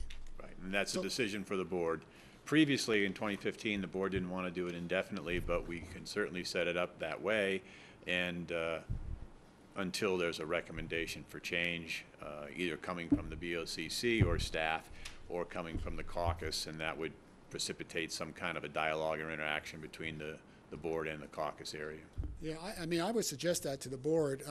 I've gotten a few calls from different caucus members and saying, now do we have to go through this whole discussion all over again? We've already had this discussion. We've put this into our master plans. Why do we have to think about calling a caucus meeting just on this issue? Rachel? Yeah, I guess I'm not as happy with things that are indefinite forever or set up for forever. I could see a long extended time period, like 10 years or a dozen years or something, but it really kind of makes me think of Gallagher when they passed it and said, hey, Gallagher will last forever, it'll work forever, you know, other things like that. And the issue is that there are changing populations and there's, you know, changing desires in the community, and I think that as time goes on and it's less of a, oh my God, the demon weed in our neighborhood, there might be different feelings. And to say it's forever would set up such a hurdle for discussions to even happen in caucus groups, in my mind, that, you know, we've already seen in caucuses where a lot of people just stop participating because they're going to be outnumbered, they're going to be bullied, they're not, you know, we see this on other issues, but to set it up indefinitely, to me, starts to be too high of a hurdle. But again, I can see a reasonable length of time to say you don't have to come back and revisit this for 10 years or a dozen years or something. Well, I guess what I'm suggesting is not to say indefinitely, but put the responsibility on the caucus if and when they want to revisit, and let them be proactive in that regard. And so they could do that whenever they like, but they don't have to every few years, even 10 years, try to remember, oh, we've got to do this, and what was this all about? Yeah, I mean, and again, I'm not disagreeing, I'm just trying to think. I'd imagine ComDev will come out and tell us they want to update the master plans for the caucuses at 10 years and not let them go 20 years as they did last time. So they're kind of on a little bit of an update cycle anyhow, so they'd be looking at these. You know, I don't know what the appropriate language is, but, you know, it does, again, I'm just going off of some of these, as you read, or indefinitely was the suggestion. And I just, as I said, I don't think it'd be reasonable to go quite that. Yeah, well, we could change that language, but again, I mean, you go up to the frying pan caucus and they. Yeah, I see no reason that they have to weigh back in or that we have to check back in every 3 years or a year and a half or something like that. I think a second question is, are there any existing grows in any of these areas that need to be grandfathered in or not, or are they going to be told that their license will not be reissued? We have one grow up at the Crystal Valley. We have one there in the Crystal River Caucus. And they haven't weighed in yet, but the other ones that are weighing in. The ones that are weighing in, no. Okay, great, thank you. Steve? I tend to agree with what you're saying, George, that let's just go by what the master plans say, which the frying pan, which won't meet until June, an official meeting of their caucus, or March, or the deadline, the May 15th deadline wouldn't even cover them. My question would be, if we did just go by the master plans, there are some of the caucus areas that don't have master plans. And if we went by the master plans, would they be able to have a caucus meeting and decide that they wanted to have a prohibition against marijuana operations, or to kind of endorse the fact that they would be allowed to have them? And what would the process be if they did decide to come back to us and say, please put a prohibition on our area? You know, the prohibition that exists in the retail and medical marijuana regulations is really intended as a convenience more than anything else. If the prohibition wasn't there, it wouldn't necessarily mean that marijuana licenses would be issued. It would just mean that a marijuana license application could be filed, and then it would be referred out to the caucus or multiple caucus areas, and comments would be received, and the BOCC would process it. So the idea of the prohibition being in the regulation is to save applicants time, so they don't spend a lot of energy and money trying to put together an application in an area that is expressed a definite opinion. It also saves caucuses some time, so they don't have to review application after application and come up with the same recommendation. And it alleviates time at the county level as well, staff and BOCC. So even if these prohibitions went away, the board could still review all of these things with a mind toward the opinions and desires expressed through the various caucuses or the caucuses in their master plans. This is basically designed as an ease of administration and a notification to potential applicants, really. So we can do it any which way, and we can have it with a life like we did last time, a 3-year life or something longer. You can, or you can wait until master plans are reevaluated, which usually, I think they try for a 10-year or so interval. Any number of ways. And of course, caucuses come in anytime and ask for it to be changed, as well as individual applicants. An applicant may want to set up a facility in a caucus area that has a prohibition, and the applicant can come in and say, would you please, as part of their request, would you please modify your regulation and relieve this prohibition? I went into the caucus meeting and asked them about it, and they said it was okay for us only, kind of a thing. And so, I mean, we can exercise discretion all over the place. It seems to me that what we're trying to do today is just get this emergency ordinance passed because it's the date's upon us and it's expiring tomorrow or something, right? So we're going to extend this at some point anyway.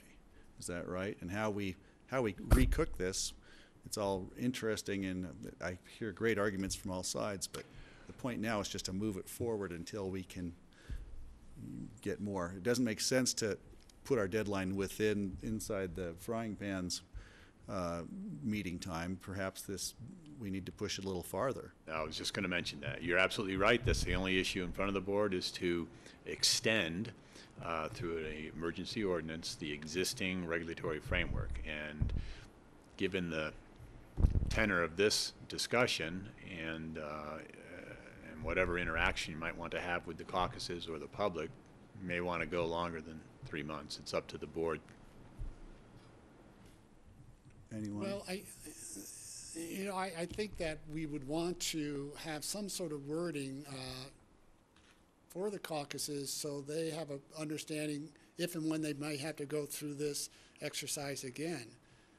If we just change this wording, extend a prohibition of issuance of any marijuana licenses in the caucus boundaries unless requested by that caucus or an individual, that would seem to cover that for any future opportunities. If any caucus wants to revisit it, or if there's an applicant who wishes to apply within that caucus area. And that way the caucuses know, okay, we're not going to have to try to figure this out in 3 years or 5 years, even 10 years. That's true, George. And in fact, the purpose of this ordinance is to maintain a status quo while we potentially change the regulatory scheme. To be quite honest, you could do this ordinance to maintain the prohibitions within the regulation indefinitely and discuss it through time, either as a work session discussion item for the board or notification to the caucuses, however you want to do it. We could either extend it for the 3 months, a little bit longer, or simply indefinitely. Yeah, and I understand Rachel's concerns, so I would not use the term indefinitely. Yeah. But again, just phrase it so that again it falls upon the caucuses if they wish to revisit, or an applicant wishes to apply, that they can do that at any time. Yeah, no, and what I guess I'm getting at, and maybe for the confirmatory reading, we could get a little more information on the processes, but I was thinking, if they have to go through a process of amending their master plan, are there additional steps that a caucus would have to take, or timelines to do that? So that if someone came in with an application, do they have to have a general membership meeting? Could it just be a regular? What's the notice? And then after they change their master plan, does it have to go back through P&Z to accept a changed caucus master plan? And so I don't want to have thought we were getting rid of red tape by putting it in the caucuses, but actually have created more. So that's all. I don't know the comparison between having it in code and having it in caucus master plans only. So maybe again, for the second reading, we could take a look at that, and because this is a temporary measure. And so we're doing this now temporarily, but the longer-term fix should be something that answers that question. Yeah, but this is not codified in any of the master plans, I don't think. No. No, it's not Master codified. plans are advisory in nature. The regulations that are actually adopted for marijuana facilities are the law of the county. Exactly. That's why I guess I'm just getting confused about why we would want this in the master plans and not in code, when the master plans are only advisory and a future board could choose to ignore the advice. So it needs to be in the code as well. Well, I think the point was, rather than having a renewed discussion or a request for a renewed discussion to the caucuses, simply rely upon their last master plan as the fruit of their discussion. And that's what gets codified. Yeah, no, I can see that, but again, I'd like to know what the linkage is with how a master plan is changed. Are there additional steps? If it was, I hate to have that sort of caucus meeting in this room again, where everyone comes in and says, only 12 people showed up at that meeting, and now it got changed with a 7-5 vote, and that's not fair. And I want to have a little more surety of what that process would be. With that, but I agree with you. I don't think we need to send out that mandatory check-in. I think it was good to do now. I think that was the way we structured the code earlier, because everything was so new. So I'm okay letting that part go. But this is still only a temporary thing, and we're going to do further fixes later. This only extends it to May, 18. If that's what you want, we can do it for a different date as well. But I thought I heard you say, John, that we can either do this emergency ordinance to push this date forward, or we could just do a different ordinance and not have to have an emergency ordinance. Say, based on the current updated master plans, we recognize the caucus's wishes to not allow. To prohibit any grow sites or retail sites in their caucus areas, and at such time that they wish to change that, they're able to do that at any future date. Right. I think, though, I wouldn't want to do that particular statement on the fly. Okay. If that's the direction we're going, and what I would do is advise that we adopt this for 3 months. Within that 3-month time, that's plenty of time to take the recommendations out of the caucus master plans and put them into a proposed regulation, and then we'll adopt that at the end of the 3 months. All right, that's fine. And then I would probably suggest that we do this for 4 months. That way, at least the frying pan caucus could weigh in on it in June. Yeah. Is there a meeting June 15th? Sorry. Yeah, if it's June 15th, I we want to gotta do go it to 5 July months. If 15th. it's, It's always the second Monday of the. Right, I June. think we better stretch it to 5 then, given the. Yeah. George, Stephen and Jeanette. what day in June is it that the frying pan caucus? Second Monday. Second Monday, so the 15th would not be long enough of a time for them to weigh in on. So we'd have to do July 15th? Well, that's what we're saying. Or, Go to 5 months. or June 30th or some different date like that. Jeanette raised her hand. Oh, I was just gonna mention that what John just said, his recommendation is what I relayed to the caucuses that would happen. That this is just an extension. We will be coming back to the board probably in a work session, and then come back with another ordinance. And that gives them a little more time for dialogue and all, and that's what I relayed to them, and I think that's what they're expecting. Okay. If that's So, any help. so are we ready for a motion with an extension beyond May 15th for July 15th is what I've heard, to get us through this phase of it? Yeah, I don't think there's any sense of urgency in this, so. I can see, the Snowmass Capitol Creek Caucus is meeting on February 20th. And they purposely changed the master plan to allow grow operations in that caucus. The upper Snowmass Creek Caucus vehemently doesn't want grow operations in their area, so that was really part of the reason for the split in the caucuses. So you would be putting people in Snowmass Capitol Creek in limbo from February 20th through there would still be a prohibition there until July or whatever date we would set on it. Yep. And I mean, I haven't heard that anybody's going to come in and apply for anything in that caucus area, but it still kind of leaves the caucus in limbo for all that period of time, having a prohibition which goes against what the master plan says. Yeah, I mean, we can pick a date and extend it again? But could somebody come in, I guess my question would be, could Snowmass Capitol Creek Caucus come in and say, we want the prohibition lifted prior to July 15th? We can amend the regulation more than one time. We could do it, we can do it right now for Snowmass Capitol Caucus, actually. We can just exclude that caucus area from this emergency ordinance, and the prohibition will expire tomorrow.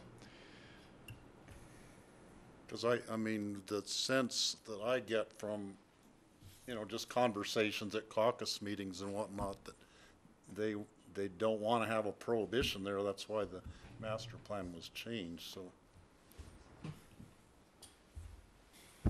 So I would use John's suggestion and just exclude the Snowmass Caucus area from this emergency ordinance, and extend it for 5 months to allow time for all the other caucuses to meet.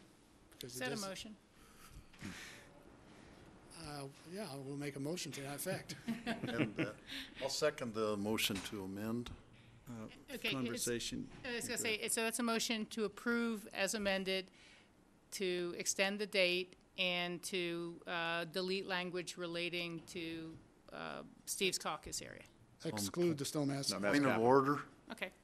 We don't have a motion to approve the original one, so can we have a motion to amend it before we have a motion? That's why I was just asking just George change it. some clarification on what his motion was. This has not been adopted, it's just proposed to the board. You can discuss it, and then the moving individual commissioner can move it in a way different from presented. So the motion in front of the board right now is to adopt this emergency ordinance and change the extension date or proposed extension date from May 15 to July 15, and exclude the application of this emergency ordinance to the Snowmass Capitol Caucus.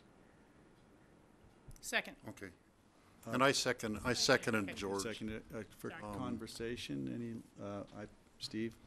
So I just want to make sure now the Crystal River Caucus, it would just continue the current regulation for them, which allows them to do a grow operation. That's correct. So it wouldn't. It doesn't allow, I should rephrase that a little bit. It doesn't allow a grow operation to take place or be initiated. It simply does not preclude the ability to file an application for a marijuana facility. That application would be reviewed by the board under any type of public comment that would be received.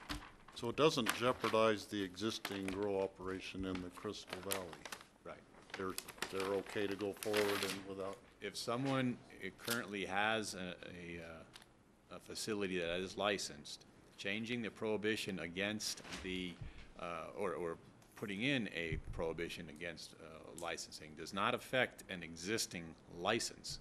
It simply means that once that license runs out of its annual term, then that's it. Okay. I'm just looking at on the issue statement here. From background, it says Snowmass Capitol Creek Caucus. To read this, I'm a little confused. They would like to take the matter to their board meeting on February 20th.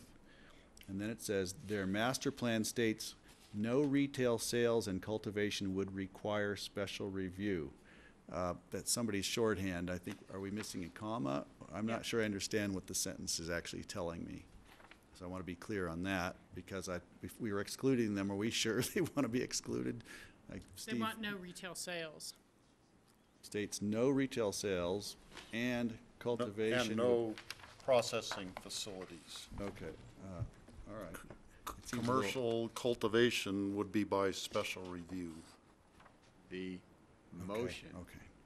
for the emergency ordinance removes any application of the emergency ordinance to snow-capped Caucus area, which means that the prohibitions currently in the regulations will expire tomorrow.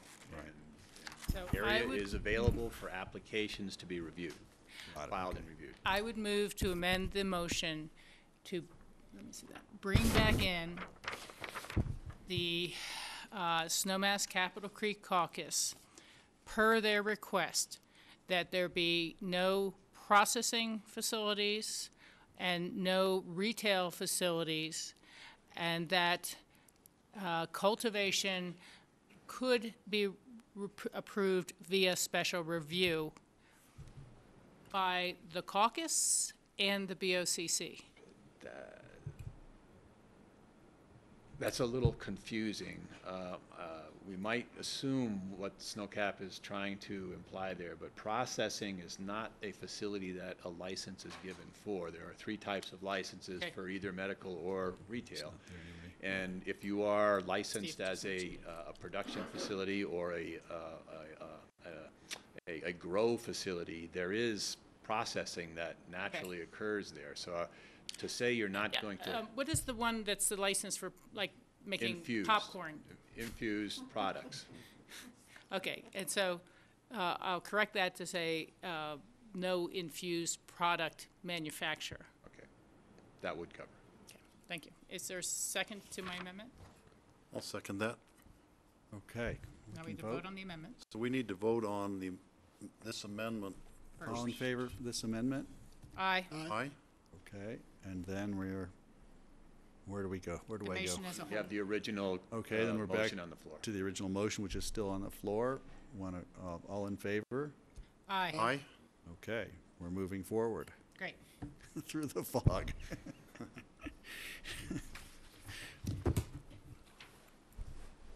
Okay, and does anyone need a break? Are we good? Steve would like a break. Yeah, break for Okay, 5 can we minutes. break for 5 minutes?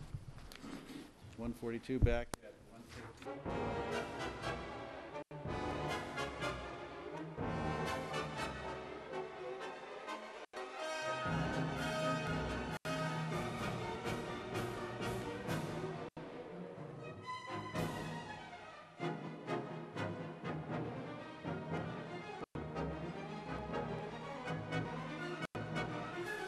Okay, grassroots, we are ready to roll here.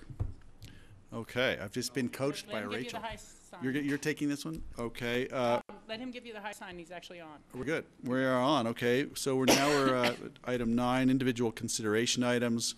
We have to open a public hearing, and I think I need a motion to open a public hearing. No, you No, don't. no. Nope, you can just open it. Just open Just it. open it. Thank you. You have a lot of power. Wow. On the resolution approving approval of a cable franchise agreement with Comcast of Colorado, and I understand that has been continued till March 14th. But well, questions from the Yeah, that will be up to you guys to continue this item. This is an item that we've both done a work session and a presentation on our first reading. It is a franchise agreement that provides for consideration from Comcast Cable in order to use public right-of-ways to provide their services. We received apparently questions that may lead to requests for amendments from Comcast yesterday between the first and second readings. I've not had an opportunity to get a briefing from staff to know what the nature of the questions or potential requests for changes might be. But given that Comcast has raised questions at this point, we thought it would be best to continue the item until March 14th for us to further explore the questions and potential changes that Comcast might have before finalizing adoption. Okay. Do we need a motion to continue then? Yeah, I think, I don't think you're going to get any public comment, but. To ask for it. yeah, Open need it for to- public comment? Since there's no one here, we'll close public comment. And then it would be a action to continue the item to March 14th. I'll move to continue this item till March 14th. Second? Okay, all in favor? Aye? Aye. Okay, moving right along. That was my first continuance. Okay, next up, ordinance adopting Pitkin County Code Title 6, Chapter 6.29, Pitkin County Gray Water Treatment System Regulations. And Kurt Dahl is here to thrill us with progress on this. All right. Thank you. Kurt Dahl, Pitkin County Environmental Health Manager. I have a short presentation to give since this is a second reading. I know you guys have seen this a few times, but I thought I would go through the slides again and clarify a few pieces and then leave some time for questions to discuss the regulation itself. So these are a brand new set of regulations in front of you. This is the second reading for the allowance of installation of gray water treatment systems and the reuse for some beneficial uses. First thing I want to talk a little bit about is gray water. So gray water is wastewater from either a bathroom sink, bathtub, shower, laundry machine. That gray water is then captured in a separate plumbing system and put to a beneficial second use. The important thing is that gray water does not include all sewage. Okay, so it doesn't include the sewage from toilets, urinals, kitchen sinks. And there's been a little bit of confusion. There are 4 bills right now in the House that are talking about reclaimed water use. And reclaimed water is all of these. All of that sewage that then is treated, and it is treated to a specific level based on what type of reuse it wants, based on the type of reuse that's being proposed. So there's been some confusion, and I've seen a lot of people exchange reclaimed water with gray water, and there are differences in that aspect, and I wanted to make sure it's clear because gray water is a low risk. We don't expect the nutrient loading and the pathogenic loading that you would with toilet, urinal, and kitchen sink wastewater. Yeah. Just so I'm clear also in the future, is reuse water the same as reclaimed water? I mean, there's a lot of discussion about reuse, which is the second column of sewage. But you know, just because these terms are thrown around so much, I want to be clear next time I'm talking about it. I don't believe so. I don't absolutely know, but I have been corrected a couple of times when I have said reuse instead of reclaimed. Okay. So I believe reclaimed water is reusing water, and so it may be that it's including both of these because you're reusing wastewater with gray water as well. I'll see if I can get some clarification on that later, but I want to use the right terms. Thank you. The other just confusing thing about reclaimed water is currently there's a state regulation that the Water Quality Control Division has authority over. They're in the process of updating that, and these 4 bills are separate from the regulation itself. So there's a stakeholder process looking at this as well. That is not handled by my department. The reclaimed water is all handled through the State Health Department. Okay. So, gray water regulations, the State Health Department put together a technical document allowing local jurisdictions to adopt a program for gray water reuse. In that document, they allowed for 2 types of reuse. One is termed outdoor irrigation, and then the other is indoor toilet flushing. We stuck with those 2 because this is a brand new program, and at the time, for simplicity, they wanted to limit the number to 2. There are possibilities, and around the country, you do see fire protection, cooling towers, and some limited agricultural use irrigation water from gray water. So there are other potential uses for gray water. Right now, we are limited to outdoor irrigation that is not associated with agriculture and indoor toilet flushing. So a little bit of background. For a number of years, in fact, back into the 70s, we, Pitkin County, permitted, and I'm going to use quotes, gray water systems under the septic system regulation. They were termed gray water, however, there was not an allowance for a secondary beneficial use. So there, again, is a little bit of confusion there because there are a number of residences that I've seen in Pitkin County that have black water and gray water systems, and yet they're treated essentially the same in that it's subsurface disposal and there's no secondary beneficial use. So in 2014, State Health Department amended their OWTS regulations, which we base ours off of, and they took away our authority to permit the gray water systems. I believe in anticipation of the gray water regulation that they adopted. So they adopted Regulation 86, which is gray water regulations in 2015.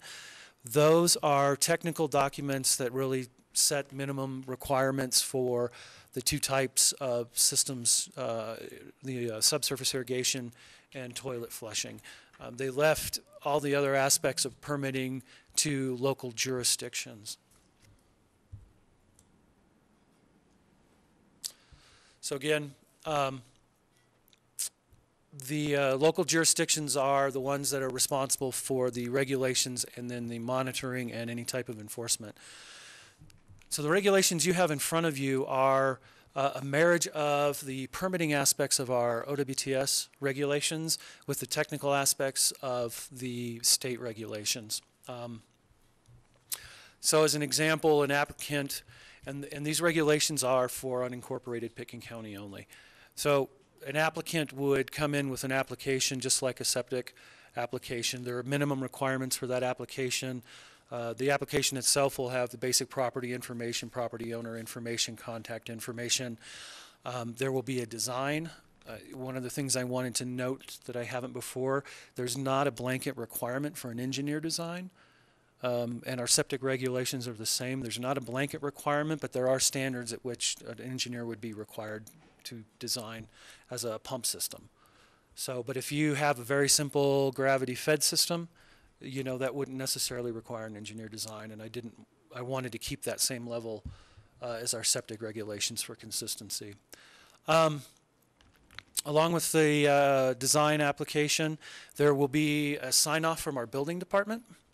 The plumbing code, building department has when they updated their building code in 2015, they included gray water plumbing as part of that. I'm going to forget the specific chapter number, but Brian, Paul, and I talked about that prior to them updating it. So there are separate plumbing system requirements in the building code that the building department will have to sign off on. So as part of the application, they will just have to demonstrate that they've gone to the building department and they've gotten at least a building permit, plumbing permit for gray water system. The other piece will be acknowledgement that they have a water right to use gray water. In the case of outdoor irrigation, the State Division of Water Resources in the stakeholder process for the state regulation identified that there needs to be a water right in order to use that outdoor irrigation. So if you have an agricultural water right, you would have the right to do that. You just need to demonstrate that piece. For indoor toilet flushing, the interpretation that I received was that was not a consumptive use, and so you wouldn't have to demonstrate that water right because you're going to turn around and flush the toilet with that reused water. It's going to go back either into a sewer system or, in our case, most likely a septic system. So there's not necessarily a consumptive piece. So one of the important pieces for us will just be capturing that they have that water right.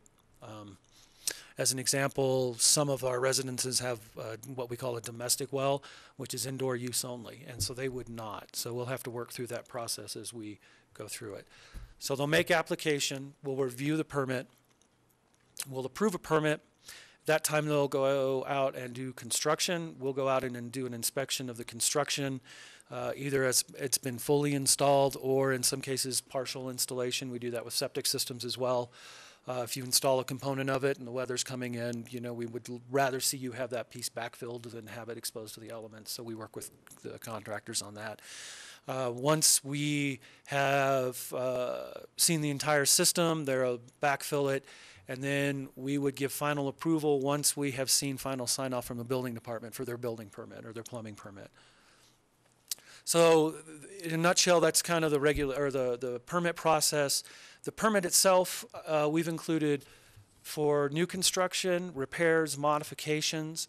I also included use permits, just like our OWTS program, so that when you go to either remodel or sell the house, we're verifying that your gray water system is functioning just like we do with your septic system.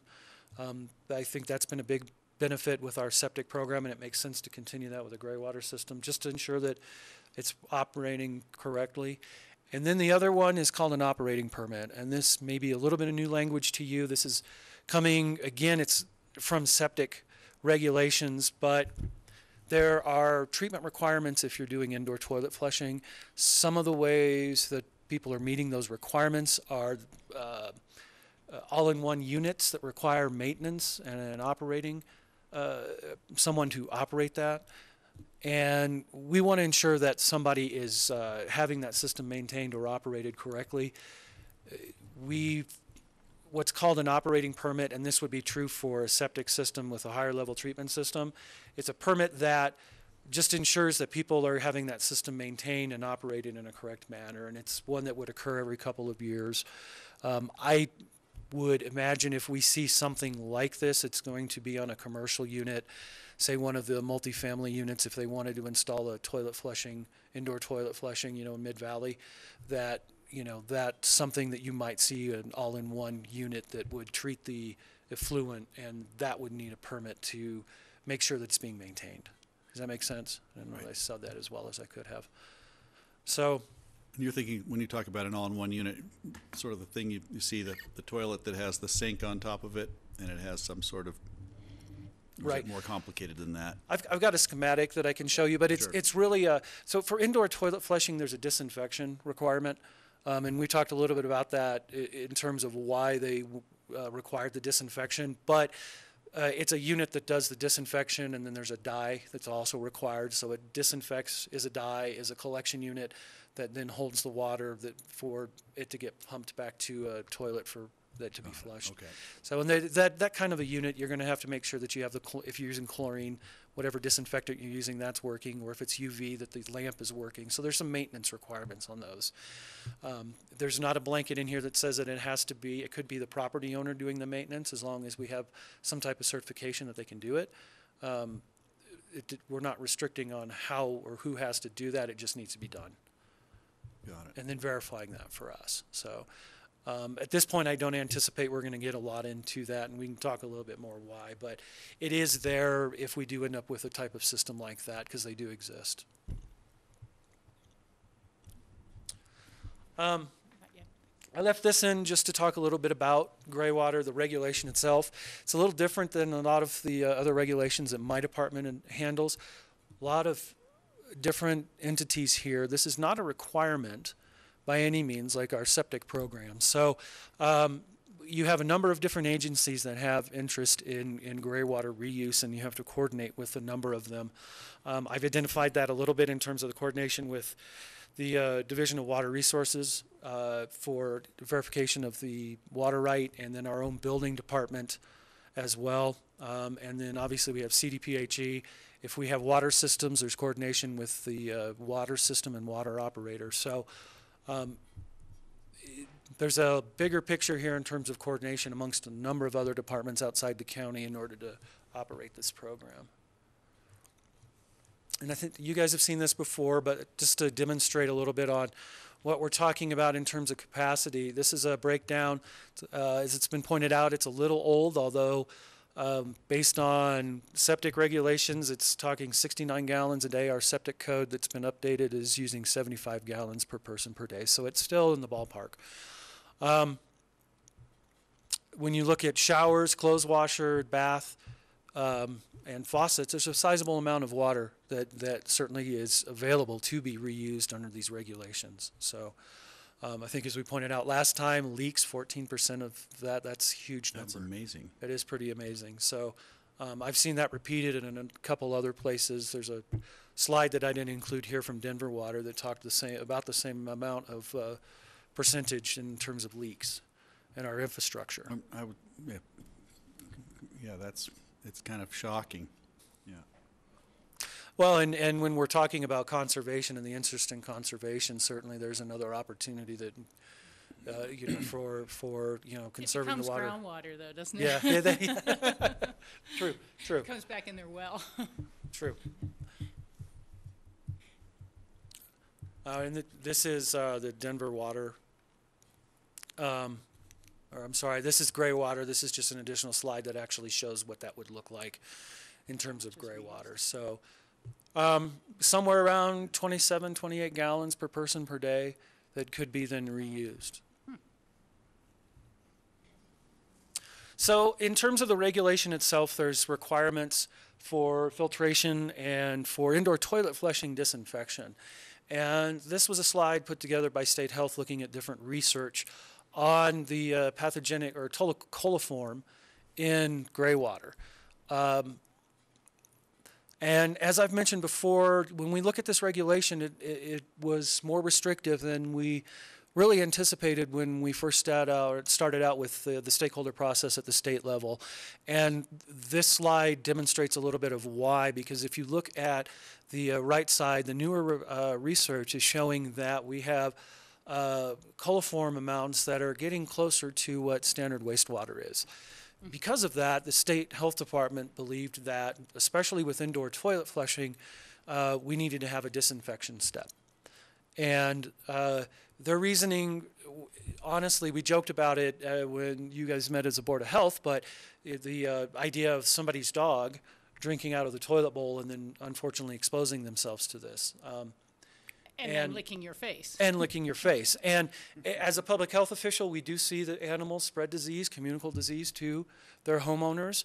I think I'd like to, when the state talks about this again, really talk a little bit more about what that risk is, because I can identify other behaviors of your dog that may expose themselves to something along these lines, and certainly I don't know that we're seeing exposure rates from that. We're not seeing people getting sick from that. So the reason I bring that up is because at our Board of Health discussion, some of the other gray water systems that you guys have seen around the world, I think the example was the one in Japan where you have the hand sink that literally the wastewater flows right to the toilet to be reused again.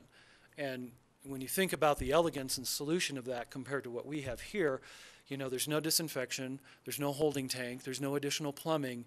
Very elegant, very simple, probably much more cost effective. And so I think one of the things that I really want to go back with the state health department when they look at these again is talk about what is that risk. Because just because we have evidence of the higher levels of coliform, does that really equate to a higher level of risk? Because I'd like to see us move towards a system like that. I think that would encourage a greater amount of use, and we've talked a little bit about these regulations. I have some concerns about we're going to have to promote some use out of this because they are somewhat restrictive. I still think it's a good idea and I want to move forward, and I think that having this regulation will give people an opportunity to put systems in. It'll also give me an opportunity to take a leadership position because we have these regulations as a role of not just being theoretical but talking about what our program is like. So that's something that I know the state is looking at the potential of opening up those regulations this year. They have a policy to look at their water quality regulations every 3 years, so this one will be up to look at this year, and I know there's been some desire on their part to look at it. So, but this demonstrates a little bit of the reasoning behind why we've ended up with disinfection at this point for the indoor toilet flushing. Great. Rachel, did you have a?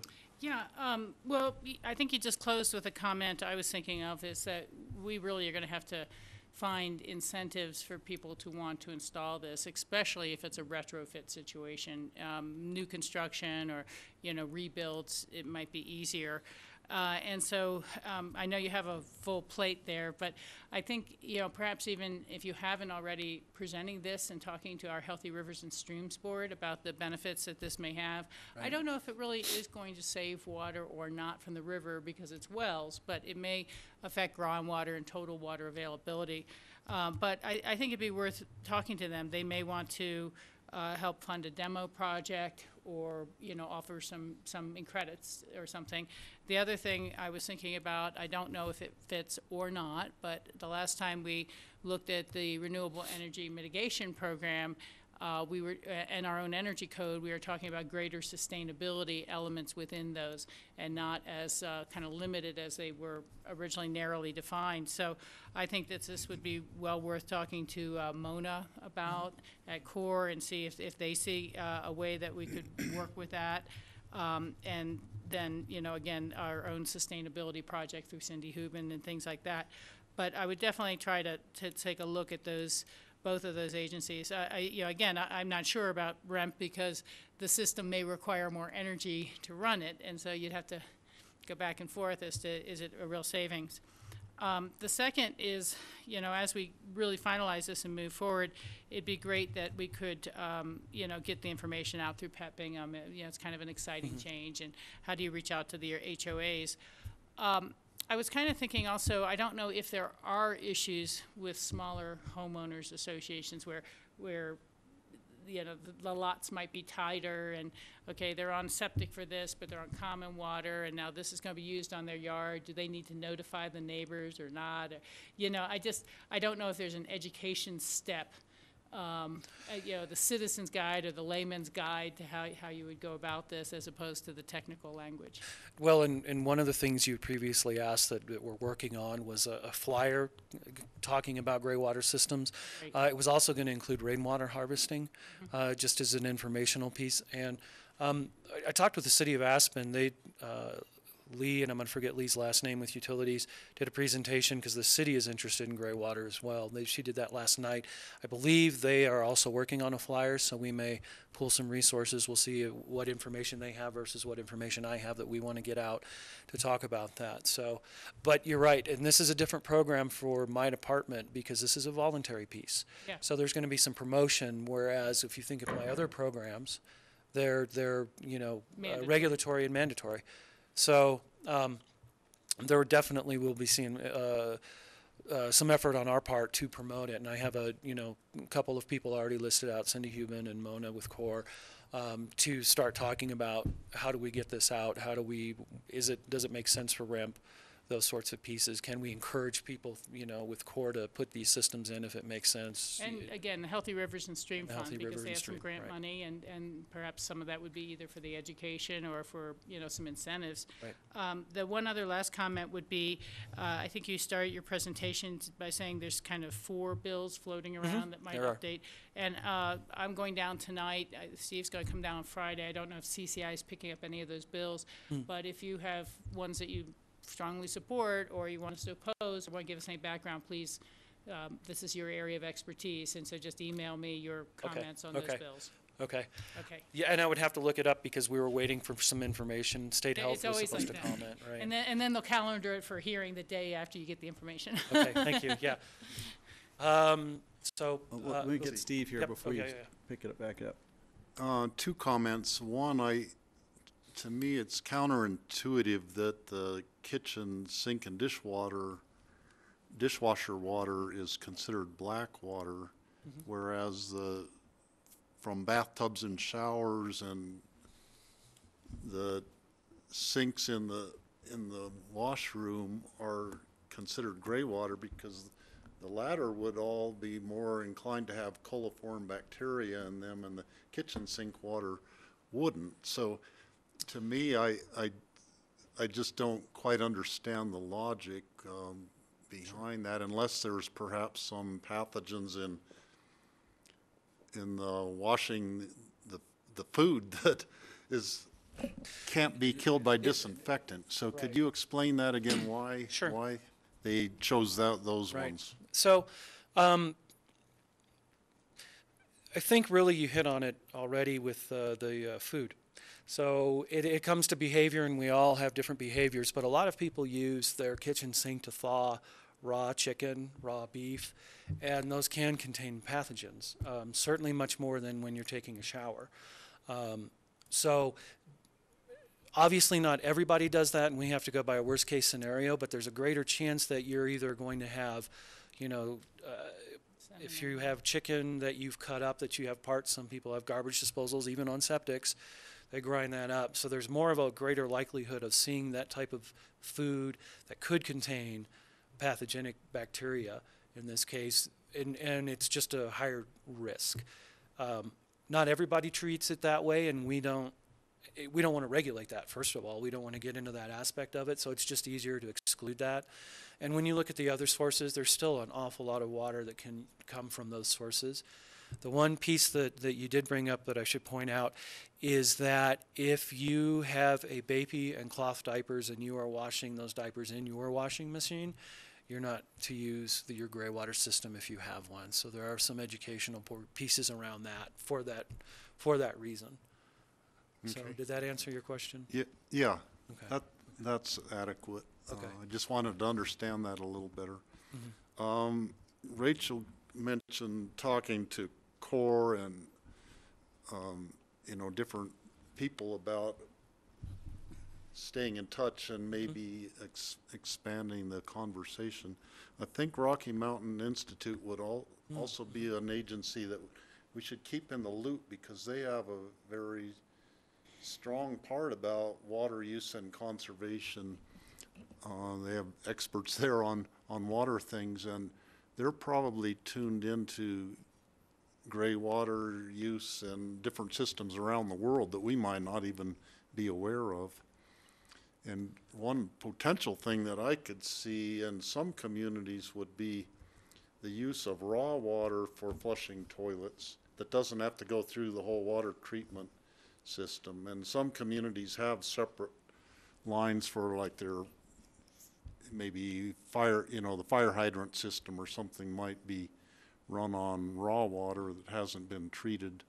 Right. And that could potentially, in some instances, be used for flushing toilets, where it's saving, not necessarily saving water, but it could be saving a lot of energy and processing to produce the potable water. Right. So I think staying in communication with RMI about, as we go into the future on this discussion would be worthwhile. Okay. Yeah, and that's a great idea.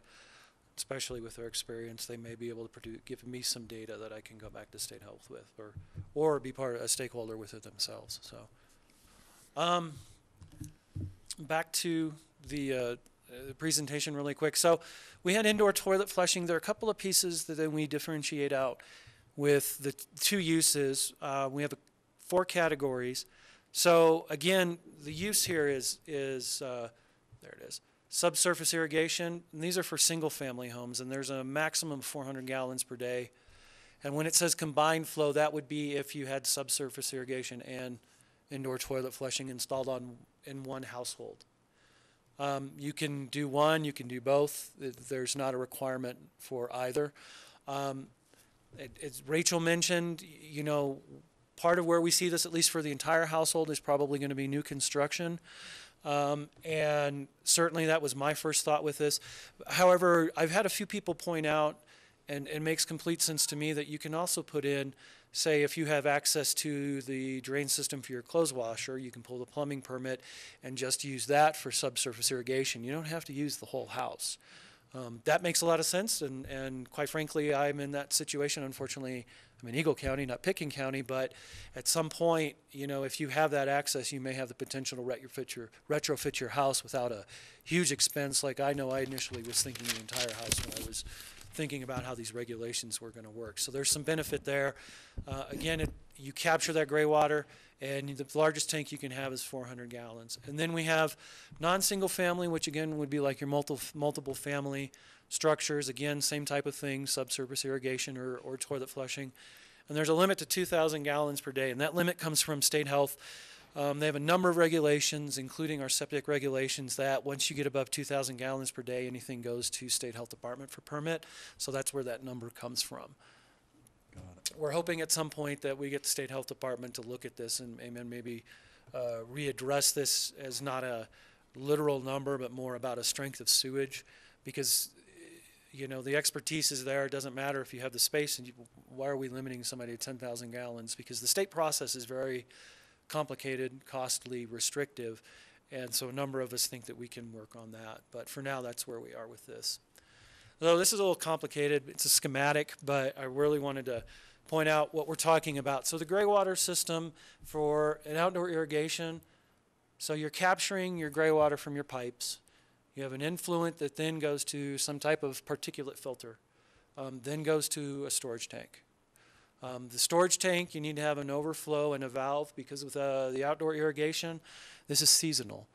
You're not going to do this in winter, so you're going to need to make amends to ensure that this is hooked up to the sewer so that your gray water is going in the sewer when you can't irrigate in the middle of winter. The irrigation zone itself, the regulations say that you have a minimum 4-inch depth, so you're in the root zone, but obviously that's going to freeze in the middle of winter, so again, seasonal.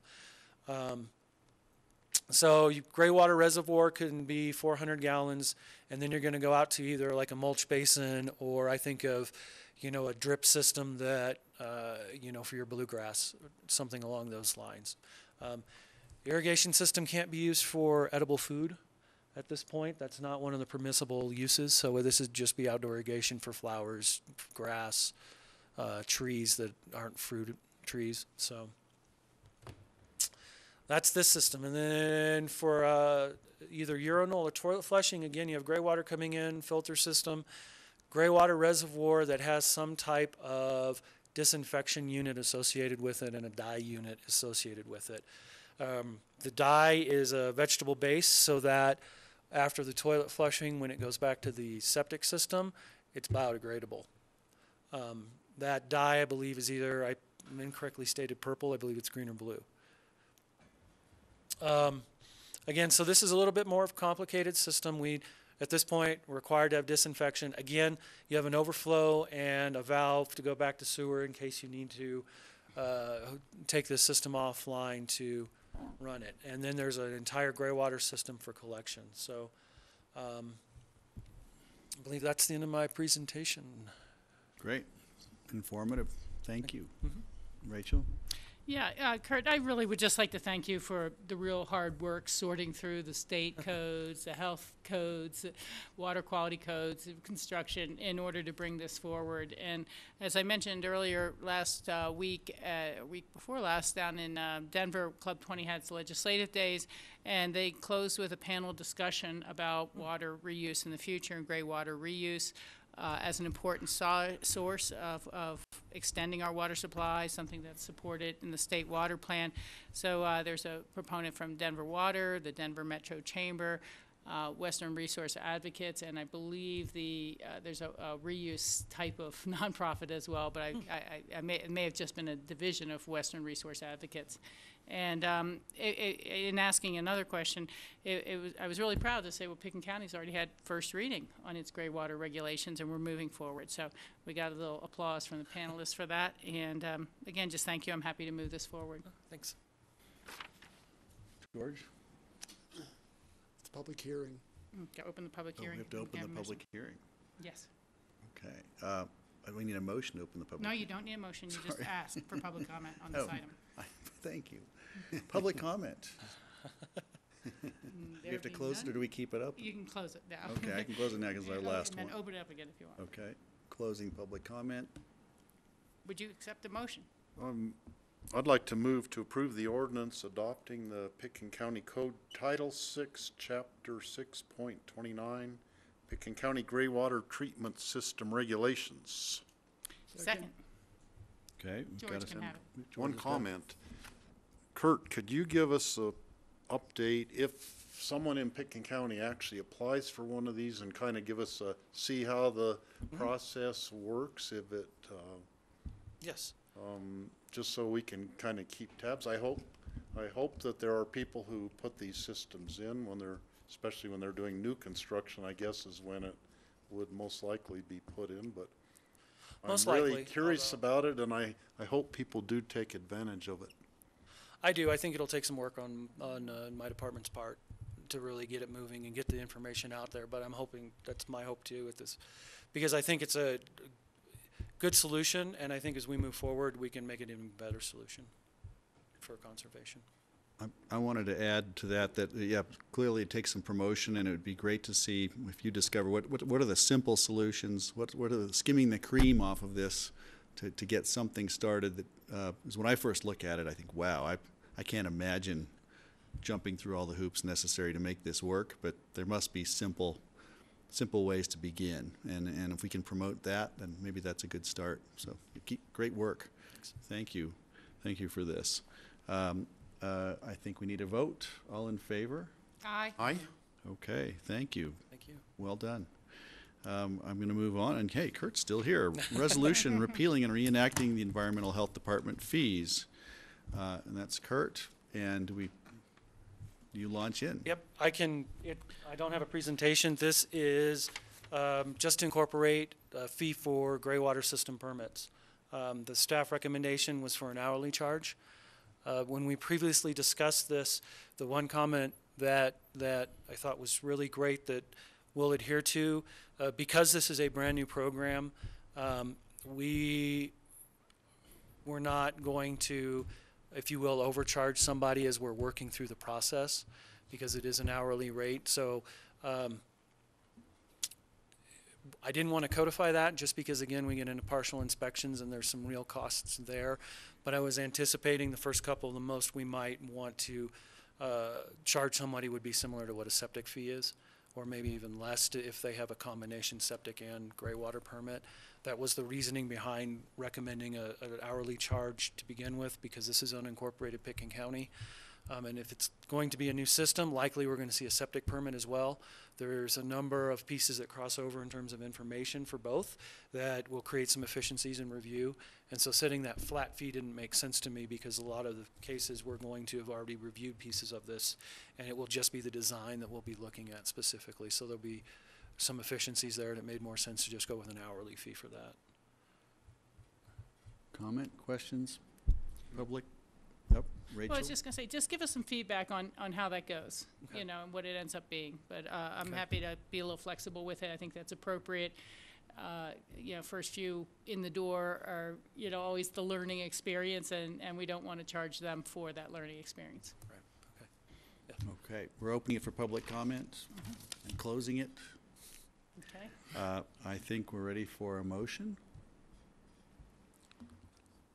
I move to approve the resolution repealing and reenacting Environmental Health Department fees.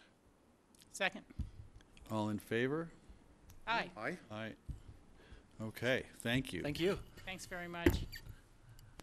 All right, I think we have one more. Do we have one more thing on our agenda here? Open discussion. Well, actually, well, two, I guess. We've got an ordinance authoring the purchase of Phillips Mobile Home Trailer Park. And did you just wave goodbye, or did you raise your hand, Jeanette? Okay. Well, it's been noted publicly that you've done that. All right, John Ely on deck. This is exciting. Show some enthusiasm here, folks. The board previously adopted an emergency ordinance to authorize the acquisition of the Phillips Trailer Park property. It was adopted on, what was the date of that ordinance?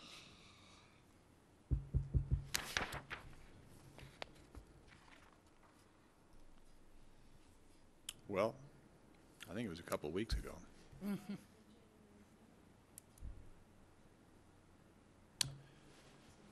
January 10th.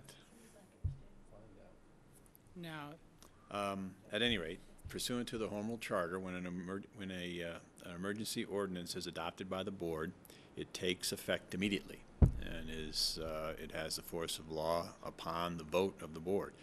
But pursuant to the Home Rule Charter, that ordinance comes back after it's been noticed for a public hearing and a confirmatory reading. So at this stage, the item is in front of the board to entertain a motion to confirm the emergency ordinance, and to open the matter for public hearing and take public comment.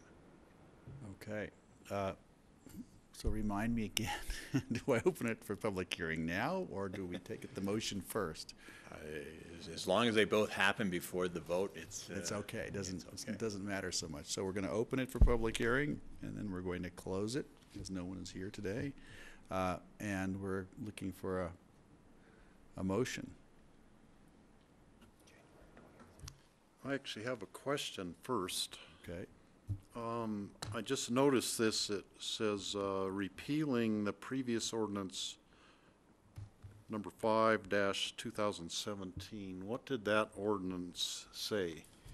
Well, the discussion on the acquisition of this property has been going on for some time prior to to its culmination with the closing this week.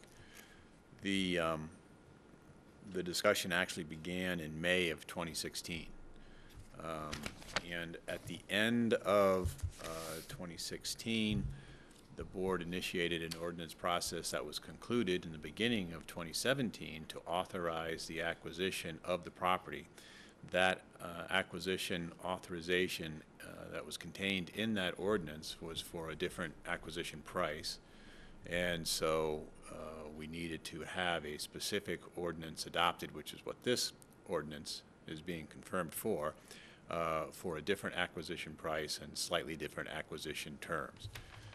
As a consequence, the previous ordinance, which is the one that you referred to, Steve, is was repealed with the enactment of the emergency ordinance. Okay. Thank you. That's what that is. I make a motion, if you're ready to. Yeah, I think we're. Make a motion to approve the emergency ordinance of the Board of County Commissioners of Pitkin County authorizing the purchase of the Phillips Mobile Home Park. Second. A second. Further discussion? Steve? Based on conversations I sometimes have on the bus or from different friends who live in the Phillips Mobile Home Park, they are really pleased that Pitkin County is purchasing that. They felt like they might lose their homes at any time, and this gives them some surety going forward that they're going to be able to continue living there. So I think they are really pleased that we're making this purchase. Rachel? Yeah, also, I'd like to just mention for staff's consideration, I think both Greg and I received an email yesterday from Jane Dinsmore down at the Woody Creek Caucus suggesting that the affordable housing that the Roaring Fork Club has offered for free, if anyone is willing to haul it away and can use it, might be something we should look into. And I realize that we're very early in the process, but I did want to mention that she had suggested that idea. I know that out at Public Works, we have a little house that was moved there to salvage the house, and it is hooked up and running. I think somebody lives in it, but it's never found a permanent home off the Public Works site, so that's always a bit of a challenge. So again, just for consideration of staff to take a look at. I think there's some substantial costs I to doing that. I agree. But it reminded me that if no one's going to take on that role in terms of accepting those costs, those units will be demolished, and I suspect they're going to end up at our landfill. And we haven't really talked about any of our new fees yet, so which is a problem. Timing. Good call, George. Steve? Since the subject of the homes from the Roaring Fork Club is brought up, I've been thinking about it ever since yesterday when it was in the newspaper, and I don't want those to end up in our landfill. Whether we can use it or not, maybe we could work with the town of Basalt and find a piece of land where they could at least be moved to and set down temporarily until a permanent home could be found for them someplace, whether it's some of our land or some of on the Phillips property perhaps, or somewhere else. So I was going to bring that up at open discussion, but I'll just say that now, that I think we should look into it and see where it leads. Yeah, I agree. That's part of why I brought it up. It was a good letter by Jane. Apparently, a lot of people are thinking about it. But as Georgia says, we've got to really investigate both the cost and the desirability, the kind of shape that they're actually in. It said they were on slab concrete, not real foundations, and it did express tremendous expense. So, it's all a matter of weighing it. And I would imagine the Basalt Town Council is kind of thinking the same thing, just because they're interested in housing issues as well. But we're all a little land poor in terms of really readily available sites. But again, I think our direction's clear to just take a look at it and find out, if there's value there or potential value there. It'd be nice if some people who had single-family lots could take them and make a home out of them. And otherwise, I think they will be working with Restore and others to try to scrap the materials. So we'll see what happens. So they'll hopefully be deconstructed rather than demolished. That's what you hope. To some extent, yeah. You have to hope that we can do something with a free house that someone wants to give away, understanding the cost. And also there's a time constraint. I think they want it done by March something. It doesn't really give anybody time to put the wheels in place. I mean, I think the most important footnote is that they are giving them away because they were too expensive to move. You know, they have a new affordable housing requirement on site, and they're going to build it where those are now or at some other spot. But, you know, if it's too expensive for them to move them 2-3 blocks on their property, there might not be much left for anybody else to really want to save.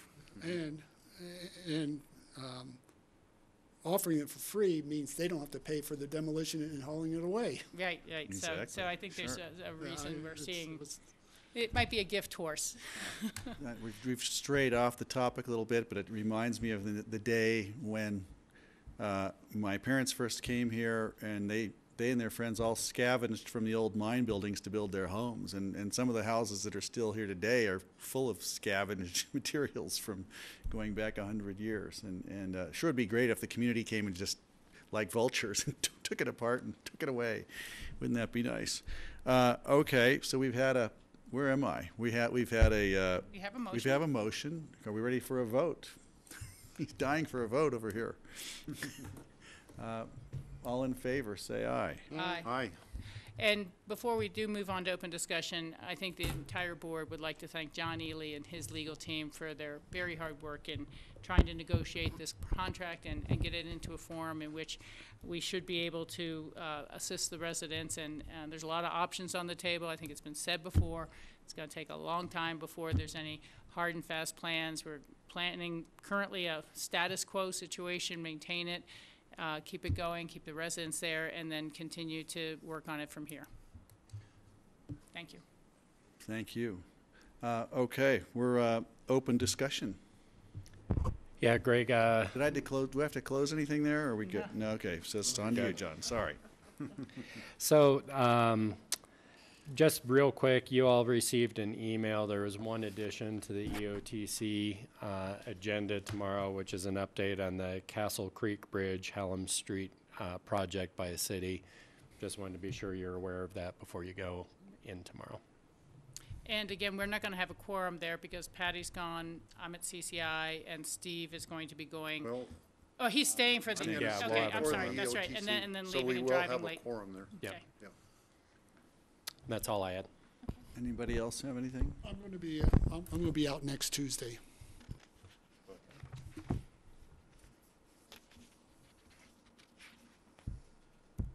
I should have put this in my commissioner comments at the beginning, but I just wanted to say that I saw the headline that the St. Patrick's Day dinner is canceled this year, first time in 130 years, could it be? Because of the construction at the St. Mary's Church. And I just wanted to put out an appeal to somebody who has a facility to take it on. You know, this is the sort of thing that the community rallies behind and they get it done somehow. And so I'm hoping, and I've actually made a few calls, and maybe they can continue it off-site this year. And if any of you want to donate your house to the cause. I think they're going to need something like the Elks or the Hotel Yeah, Jerome. it's going to have to be a big, yeah. I wanted to say something that I should have said at Commissioner's comments, and I haven't thought of it, but there is a documentary film featuring several members of the Roaring Fork Valley who are the young people growing food on the different pieces of land. The documentary film is called How We Grow, and they're going to have the world premiere on February 23rd at the American Mountaineering Center in Golden. It's going to be at 7:30, so it's in the Front Range, but I've seen different portions of the film. It's been being made for the past couple of years at different meetings of the Roaring Fork farmers and whatnot, and it's you know, has the potential of being an award-winning documentary, actually. So sooner or later, they'll be having, showing it here in the Roaring Fork Valley, I'm sure, but the world premiere is going to be February 23rd. So look forward to it coming to the Roaring Fork Valley. Very cool. We will. Thanks for bringing that up. I'm one of their Kickstarter producers. I put some donation into that, small donation in it. So I've been following it. It's very exciting. Yeah. More discussion? Was John finished? Do you have anything else? He's done. Oh, okay. Yeah, I guess just briefly, I want to update the board. There was a public lands telecall with NACO staff this morning and a teleconference, and I listened in on that. And I think we've all seen the big infrastructure plan rolled out, and there are a number of concerning environmental changes potentially in that plan that would just expedite the NEPA process and the approval process in such a way that, there wouldn't be the same consideration perhaps of wetlands, climate change flooding on facilities, issues like that, and it's a desire to cut the red tape and build, but I think those are important to keep an eye on. The other item that was fairly interesting is they're hoping to address the backlog of maintenance at the national park through what they called on the phone call unused royalties from energy production. I asked, was this about more energy production in the parks that was going to be funding this? And the staffer for NACO said no, that was not how he read it, but that it would be surrounding BLM and public lands near the parks. And that again, going back to this idea of unused federal royalties, I again then queried, that's not going to reduce the monies that flow back to states for the federal mineral lease program or the severance tax share that comes back to states. And again, they felt that was a no.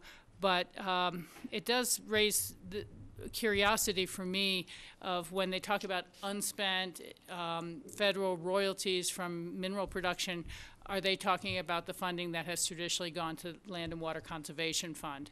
And you don't see anything in that as being funded. The other thing is that they're proposing some pretty dramatic cutbacks of actual staffing at the national parks. And so maybe as one former Forest Service ranger who I spoke with, who's a county commissioner now in California, he said, it's one thing to have money for projects, but if you don't have staff to implement the projects or oversee the projects, it gets really challenging. So we do have to continue to look at that. We don't have a national park in our county per se, but we're all, I think, interested and protective of our national parks as citizens and Coloradans. The other thing is I think we really may need to weigh in at some point in the future on this infrastructure proposal. There's a lot of hype about it, frankly, but from what I have seen and read, the federal matches for programs, the actual dollars are going down and the local match would have to go up. And then other funds have been cut in such a way for infrastructure expenditures that it's really not new money. There's really not new incentive money, and it's just a real challenge. And more and more of this burden is falling back on the states to address it and to backfill the Fed's fund money that's not coming forward. So there seem to be some better set-asides for rural areas in some ways, populations under 50,000. For highway bridge replacement, and they continue to talk about rural broadband rollout, but there's not enough specifics there for us to know if we can utilize that for our citizens. So that's all I wanted to tell you is the update from NACO. Thank you. Thank you. Do we need a motion to adjourn today? I would make a motion to adjourn today. I'll second that motion. All in favor? Aye. Aye. Thank you all. Thank you.